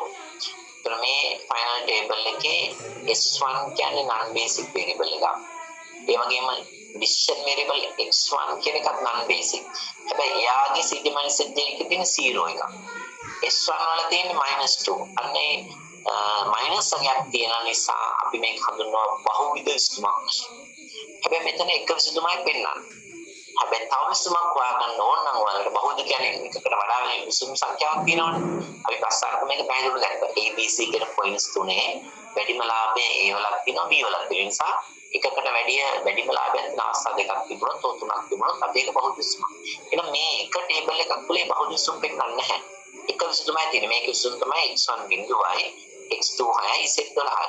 හැබැයි මේ ලාභේ Z2 වෙනස් වෙන්නේ නැතුව මේ නිෂ්පාදන සංයෝගය වෙනස් වෙන තව විසඳුමක් අපිට මේක ජෙනරේට් කරගන්න පුළුවන්. කොහොමද කරන්නේ? ඔයාලා සිලෙක්ට් කරන්න මෙන්න මේ ZJ ZJ non basic එකේ 0 එක මෙන්න පොඩක් මට වැරදුනා in the final ZJ ZJ value non basic variable is 0. කොහොමද චුට්ටක් මට වැරදුනා මේකෙදී අපි ගන්නේ non basic variable එක 0 වගේ එන එක. -2 නෙමෙයි sorry ඒක shadow price එක ඇත්තටම. ඒක අපි කියන්නේ 7 limit. non basic variable දෙකක්ම මේකේ තියෙන්නේ x1 එකයි s1 එකයි. non basic variable එකේ x1 වලට cj zj එකේ 0 එකක් ඇවිල්ලා තියෙනවා. අන්න 0 එක ඇවිල්ලා තියෙන නිසා තමයි මෙන්න මේක highlight කරගන්නේ.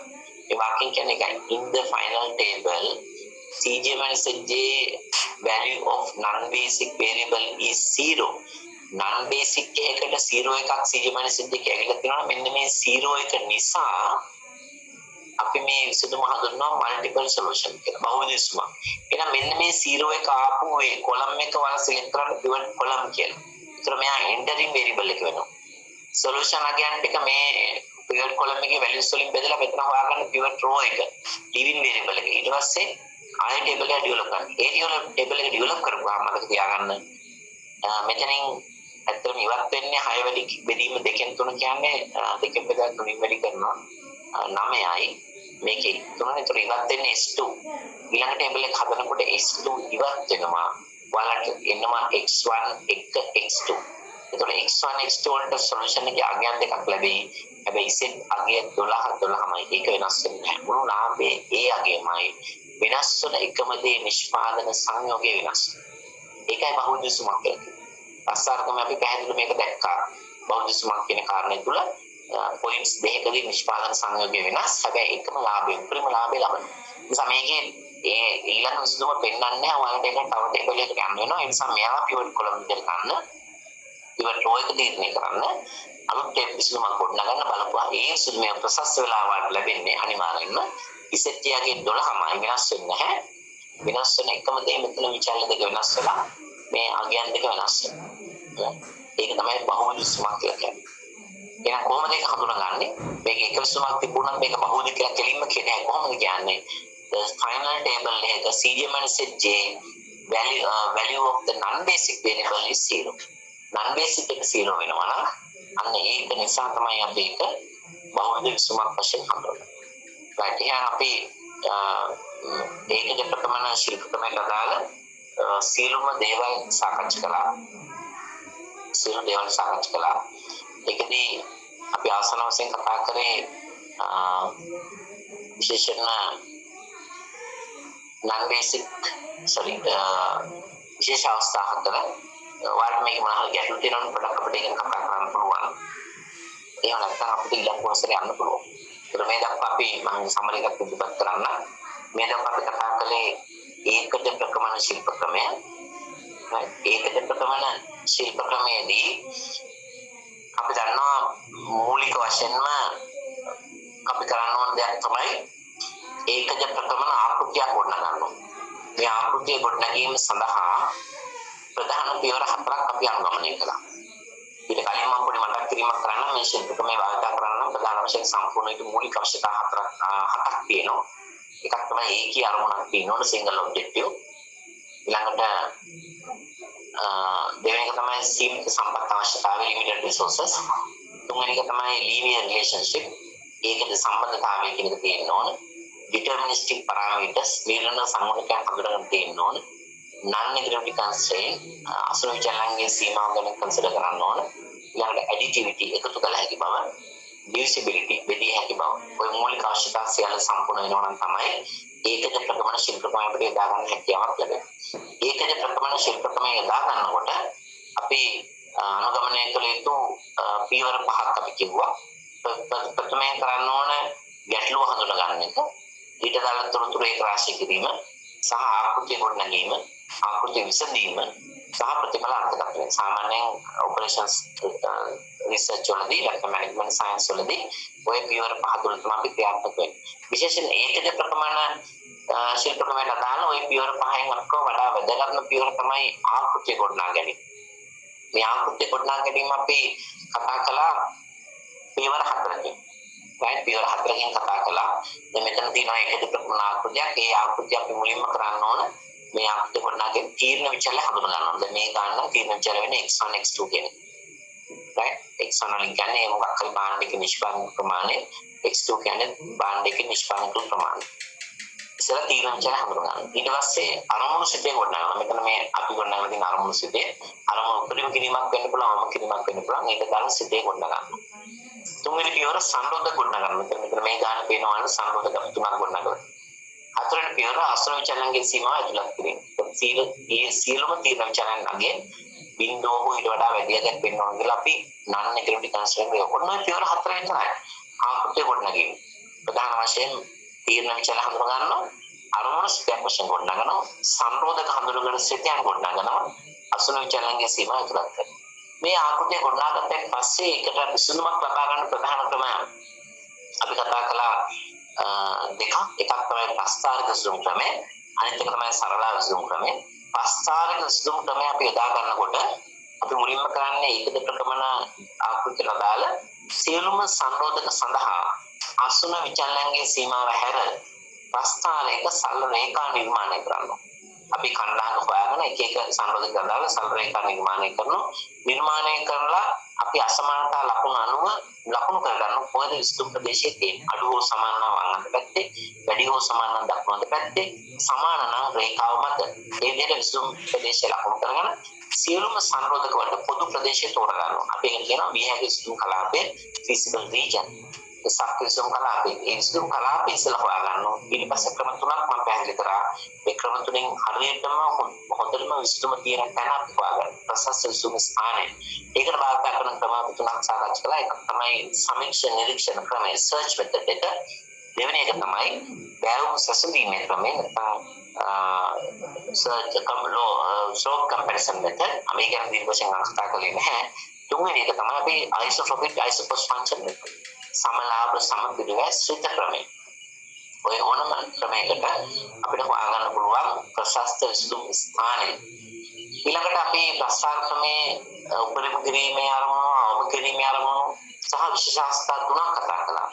සත්‍යතාවකින් තොර විසුතුමක් කොහොමද හඳුනගන්නේ? මායම්ගත නොවන ගැටලුවක් කොහොමද හඳුනගන්නේ? බහුමුද විසුතුම් සහිත අවස්ථාවක් කොහොමද හඳුනගන්නේ? ඊළඟට අපි කතා කළේ සරල ක්‍රමය. විශේෂයෙන් මේකද මතක තියාගන්න ඕන සරල ක්‍රමයට දාන විසුතුම් ක්‍රියාවලිය ඇල්ගොරිතම් එකක් විදිහට ඉස්සලාම ඒකද ප්‍රකමන ආකෘතිය ගොඩනගනවා. ආකෘතිය සම්මතාකාර පරිවර්තනය කරනවා. ඊට පස්සේ මූලික විසුතුම ගොඩනගනවා. පළවෙනි ටේබල් එක විසුතුම ගොඩනගලා අපි අහන ප්‍රශ්න එක ප්‍රශස්තද කියලා. ප්‍රශස්ත කියලා උන් කියලා ප්‍රතිඵලාත්මක මේකලා අවසන් කරනවා. ප්‍රශස්තද කියලා අහුවම නැති කියලා එනවනම් අපි ප්‍රවේශ විචල්‍ය හඳුනා ගන්නවා පිවට් කොලම් එක හරහා. ඊට පස්සේ බැහැර වෙන විචල්‍ය හඳුනා ගන්නවා පිවට් රෝ එක හරහා. නව විසුතුමක් ගොඩනගනවා අලුත් විචල්‍ය එක. දැන් ආයිමත් අහනවා දැන් ප්‍රශස්තද කියලා අලුත් එකක් එක්ක ගොඩනගාගත්ත විසුතුම ප්‍රශස්තද කියලා. ඕක කියලා ආවොත් ප්‍රතිඵලාත්මක මේකලා අවසන් කරන්න පුළුවන්. නැවතත් නැති කියලා ඉන්නේ. ඔය විදිහට හොඳම එක හම් වෙනකන් මේක අපි දිගින් දිගට කරගෙන යනවා. ඒතර උපරිම කිරීමේ අරමුණ කොහොමද කරන්නේ? අවම කිරීමේ අරමුණක් කරන්නේ කොහොමද? දෙකම එක සමානයි. පොඩි වෙනස්කම් කීපයකට යනකොට අපිට එකම ඇල්ගොරිතම් එකක විසඳ ගන්න පුළුවන්. අපි දන්නවා CD - CD ZD - CD කියලා වෙනස් කරලා නම් දාගන්න පුළුවන්. මිනිමයිසේෂන් ඔබ්ජෙක්ටිව් එකකදී එහෙම නැත්නම් අරමුණ මිනිමයිසේෂන් අපි කන්වර්ට් කරනවා මැක්සිමයිසේෂන් එකක් පාඩම් කරලා CD ZD වෙනස් කරන්නේ නැතුව සාමාන්‍ය විදිහට හදාගන්න.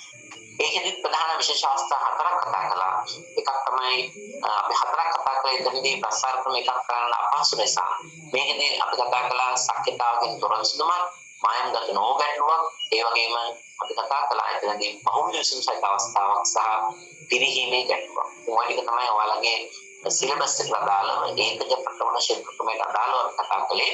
නමුත් ඇත්තටම තවත් විහාර කොටසක් තියෙනවා සංවේදීතා විශ්ලේෂණය කියලා. ඒක ඔයාලගේ සිලබස් එක තුල කන්ටිනියු කරලා කරලා නැහැ. ඒක ටිකක් සංකීර්ණ කොටසක් විශ්වවිද්‍යාලය ඇතුලේ නායක නම් අපි ගැන කතා කරනවා. නමුත් ඒක ඔයාලගේ සිලබස් එකේ නැති නිසා මම ඒක ගැන කතා කරන්න යන්නේ නැහැ. පොඩි වෙනස් පැහැදිලි කිරීමක් කළොත් sensitivity analysis සංවේදීතා විශ්ලේෂණය කියලා කියන අතරම දැනන් ඉන්න කාර්ය හොඳයි. අපි මේ ආකෘතිය ගොඩනගන්නේ උපකල්පන මත. මොකද උපකල්පනේ ලාභය වෙනස් වෙන්නේ නැහැ, තියෙන සම්පත් වෙනස් වෙන්නේ නැහැ. සම්පත් භාණ්ඩයකට නිෂ්පාදනය කරන්න අවශ්‍ය ඒකකේ අවශ්‍ය ප්‍රමාණය නැත්නම් නිර්ණය සංවර්ධනය වෙනස් වෙන්නේ නැහැ කියන උපකල්පනය තුළ. නමුත් සැබෑ ලෝකයේ මේවා දිනෙන් දින මොහොතින් මොහොත වෙනස් වෙනවා. එහෙම වෙනසක් වුණොත් අපේ ලාභය වැඩි වෙන්න පුළුවන්, පිරිවේ අඩු වෙන්න පුළුවන්, තියෙන අම්ල ප්‍රමාණය අඩු වෙන්න පුළුවන්, අම්ලගේ වැඩි වෙන්න පුළුවන්. එහෙම වුණොත් කොහොමද ප්‍රසස් විසුමක් පාලා? එහෙම වෙනසක් වුණොත් අපිට සාමාන්‍යයෙන් කරන්න වෙන්නේ නැවත මොඩල් එක ඩෙවලොප් කරලා විසුම් ක්‍රියාවලිය මුලින්ම අගටම අනුගමනය කරලා විසුමක් ගන්න. ඒක කාලය වෙන සංකීර්ණ කාර්යයක් නිසා අපිට පුළුවන් මේ සංවේදනා විශ්ලේෂණය තුළ අර සිදුවෙච්ච වෙනස් වීමට අනුව අපි දැනට තියෙන විසඳුමට යම් ගැළපීම් කරලා අලුත් විසඳුම හඳුනා ගන්න. සම්පූර්ණ මුලින්ම හදන්න යන්නේ නැහැ. දැනට තියෙන විසඳුමට මොකක් හරි වෙනසක් වෙලා තියෙන ලාභය වැඩි වෙලා තියෙනවා. අන්න ඒ ගැන කන්සිඩර් කරලා අපි අලුත් විසඳුම තුළ යම් ඇඩ්ජස්ට්මන්ට් නැත්නම් වෙනස් වීම් වාජනය කරලා අපි අලුත් විසඳුම මොකක්ද කියලා හොයාගන්න. ඒක තමයි සංවේදනා විශ්ලේෂණය මම කියලා පැහැදිලි කරන්නේ නැහැ. ඒක වැඩි වෙනස් වීම් ගොඩක් තියෙනවා. වෙන්න පුළුවන් අලුතෙන් සම්බන්ධකයක් එක්ක වෙන්න පුළුවන්. තියෙන සම්බන්ධක අයින් වෙන්න පුළුවන්. අලුතෙන් භාණ්ඩයක් හදන්න තීරණයක් ගත්තොත් විචල්යක් ලක් වෙනවා. භාණ්ඩයක් හදන කරගෙන අතර කරොත් විචල්ය ඉවත් වෙනවා. ඊළඟට සම්පත් විභෝජන ප්‍රමාණය අඩු වැඩි වීම වෙන්න පුළුවන්, ලාභය අඩු වැඩි වීම වෙන්න පුළුවන්, පිරිවැය අඩු වැඩි වීම වෙන්න පුළුවන්. ඔය වගේ විසම වෙනස්කම් රාශියක් අපිට තියෙනවා. ඒවට අදාළ අපිට අලුත් විසඳුම මොකක්ද කියන එක හොයාගන්න පුළුවන් මුලින් ඉඳන් ගාන හැදීමෙන් තොරව. ඒක තමයි සංහිතා විශ්ලේෂණය. ඒකට සවාල් කරන නිසා මම ඒක කතා කරන්නේ නැහැ. අපි නම් බ්‍රේක් එකට කලින් බලමු. මම කලින් දවසේ පැහැදිලි කරා පරිගණක software එකක් භාවිත කරලා කොහොමද මේ ගැටලුවකට විසඳුමක් හොයාගන්නේ කියන එක. ඒ නිසා උදාහරණයක් කරලා එකක් පැහැදිලි කරලා මේක විභාගයට වාගේ ස්ටේට්මන්ට් නැහැ. නමුත් වැඩිදුර ඔබගේ අධ්‍යයනය සඳහා තමයි මම මේක පැහැදිලි කරන්නේ. අපි යමු ඒ විදිහට ගානක් හදන්න. ඊටම කෙටි කාලයක් අපිට හදන්න හැකි. මේකේ Excel sheet එකක් අපි open කර ගන්න ඕන. Excel වලින් තමයි අපි ඒකේ solver කියන එක භාවිත කරලා තමයි මේ විසඳුම ඉතාමත් කෙටි කාලයක් තුළට හොයාගන්න හැකියාව ලැබෙනවා. ඉතින් මේකට ඔයාලා හුරු කරන්න කමන්න. නමුත් මේක විභාගයට පරීක්ෂා කරන්නේ නැහැ. හොඳට මතක තියාගන්න. මැනුවලි ඔයාලට භාවිත කරන විදිහ තමයි දැනගන්න. හොඳයි. අපි යමු Excel sheet එකකට. මම Excel එකක් open කරලා තිනවා. ඔයාලට දැන් පේනවා. අපි ගමු ගානක්. අපි මේ දක්වා හදපු ගානක්ම ගමු. maximize ප්‍රතිගමනයක් මම ගත්තේ Z සමානයි. අපි හදපු ගානක් තියෙනවා 40යි x1 ධන 50යි x2. මේ තියෙන්නේ අරමුණු සිටින්. මේ ගාන අපි හදුවා කලින් subject to අපි ගමු සංරෝධක 3යි x1 ධන 3යි x2 අපි දන්නවා සංරෝධක අඩු හෝ සමානයි ලියාගමු දකුණු පසගේ 90යි කියලා. මේ ගාන තමයි අපි ගත්තේ. මෙතන අඩු හෝ සමාන වෙන්න ඕන. එහෙම නැත්නම් මේ ගාන නැත්නම් ලියන්න කාලය ගත කරන්නේ නැතුව අපි ගමු කලින් අපි මේ ගාන අරන් තියෙන නිසා මෛත්‍රීම ගන්න. පොලිසි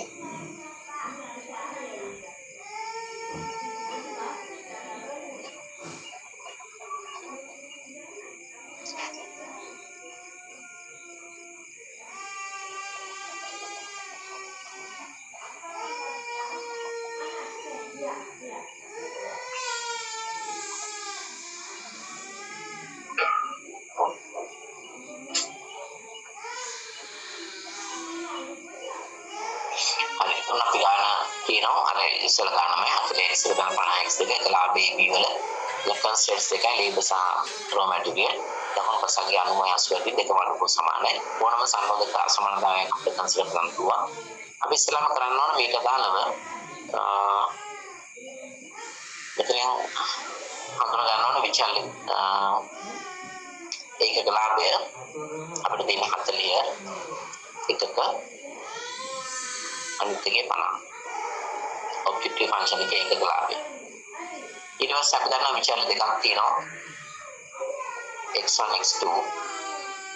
ඒකදී අපි quantity එක ගන්න දැන් දෙන්න බිඳුවක් කියලා. අනිත් එකේ බිඳුව කියලා. පරිමාණ. ඊළඟ සංරෝධක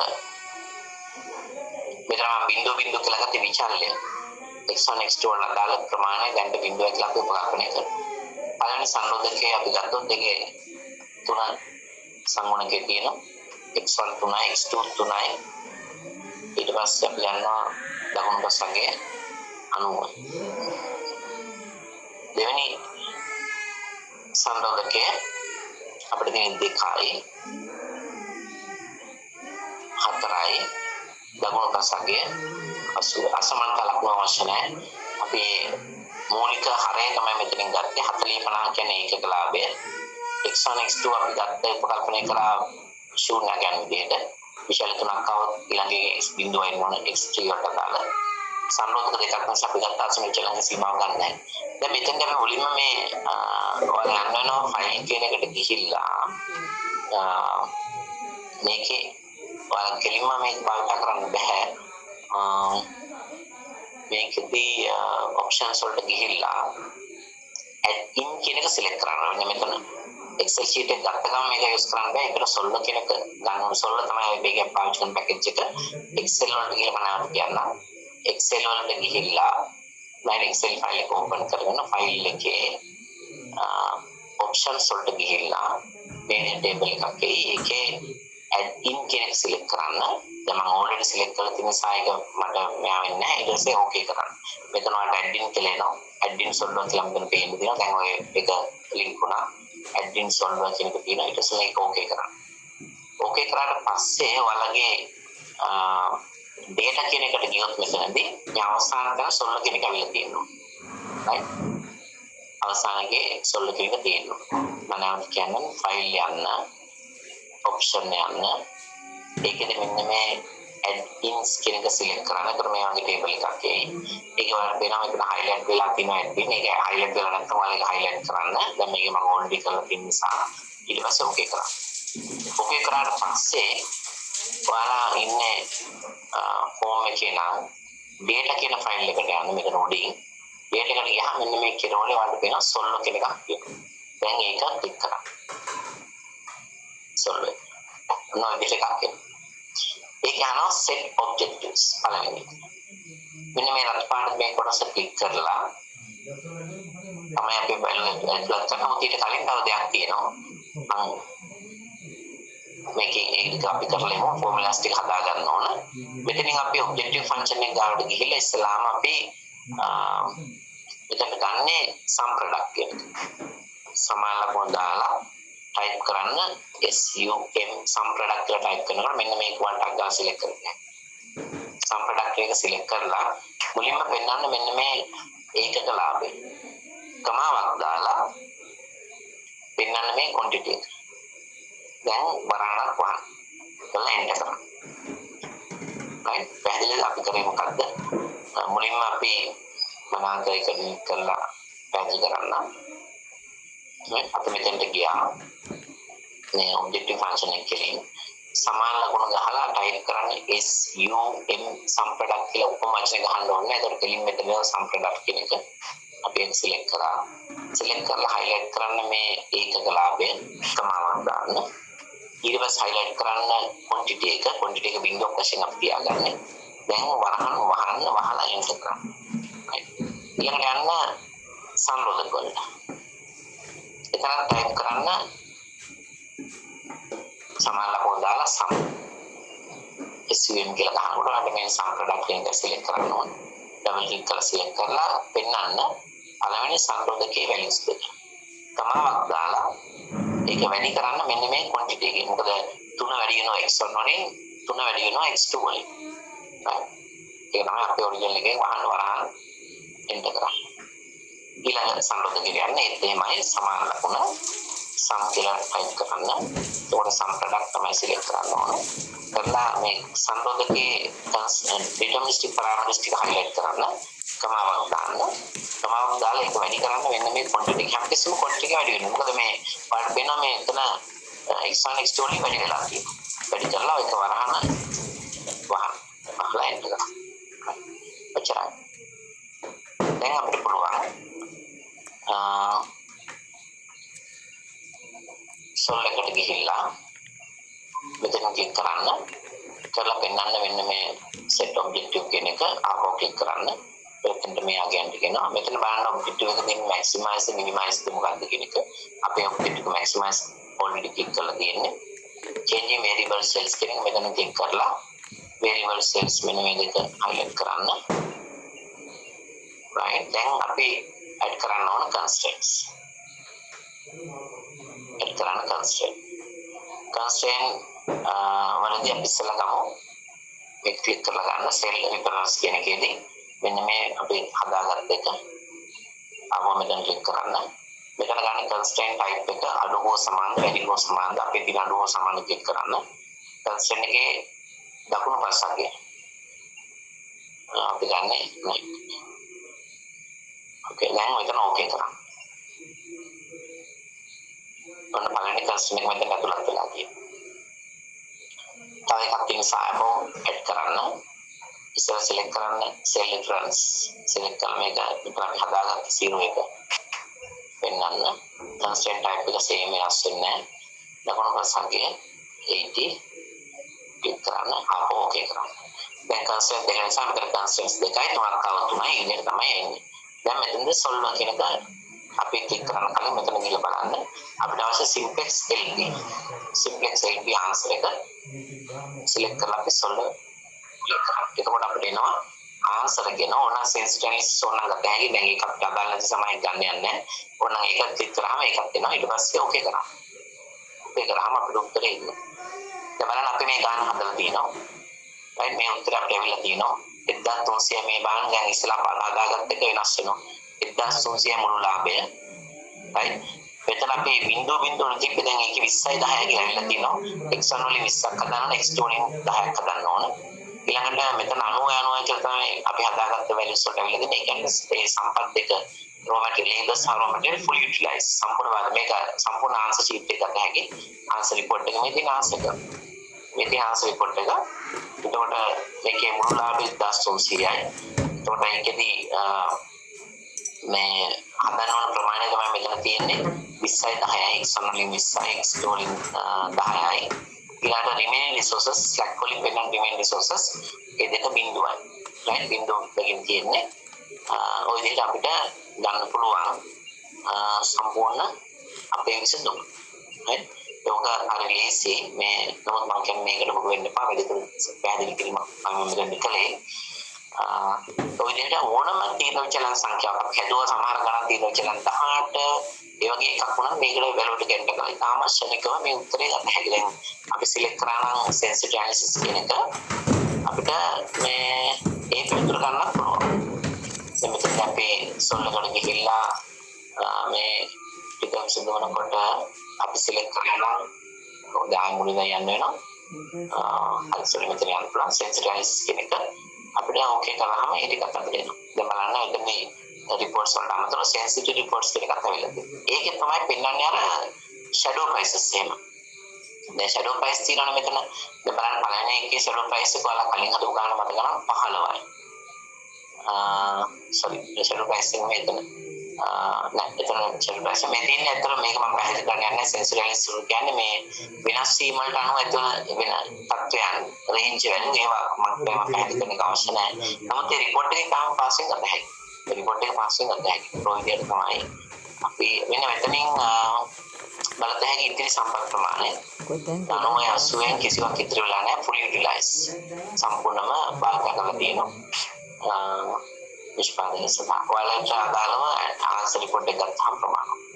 හොඳයි එහෙනම් අපි බ්‍රේක් එකක් අරගෙන අලුත් පාඩමකට යමු. ඊට පස්සේ සාකච්ඡා කරමු.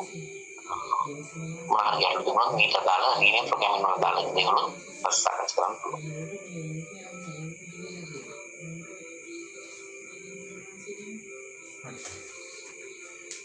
ගෙට විතර දිවාගෙන මේ ඉලෙක්ට්‍රිසිටි බිල් එක ගන්න ප්‍රශ්නේ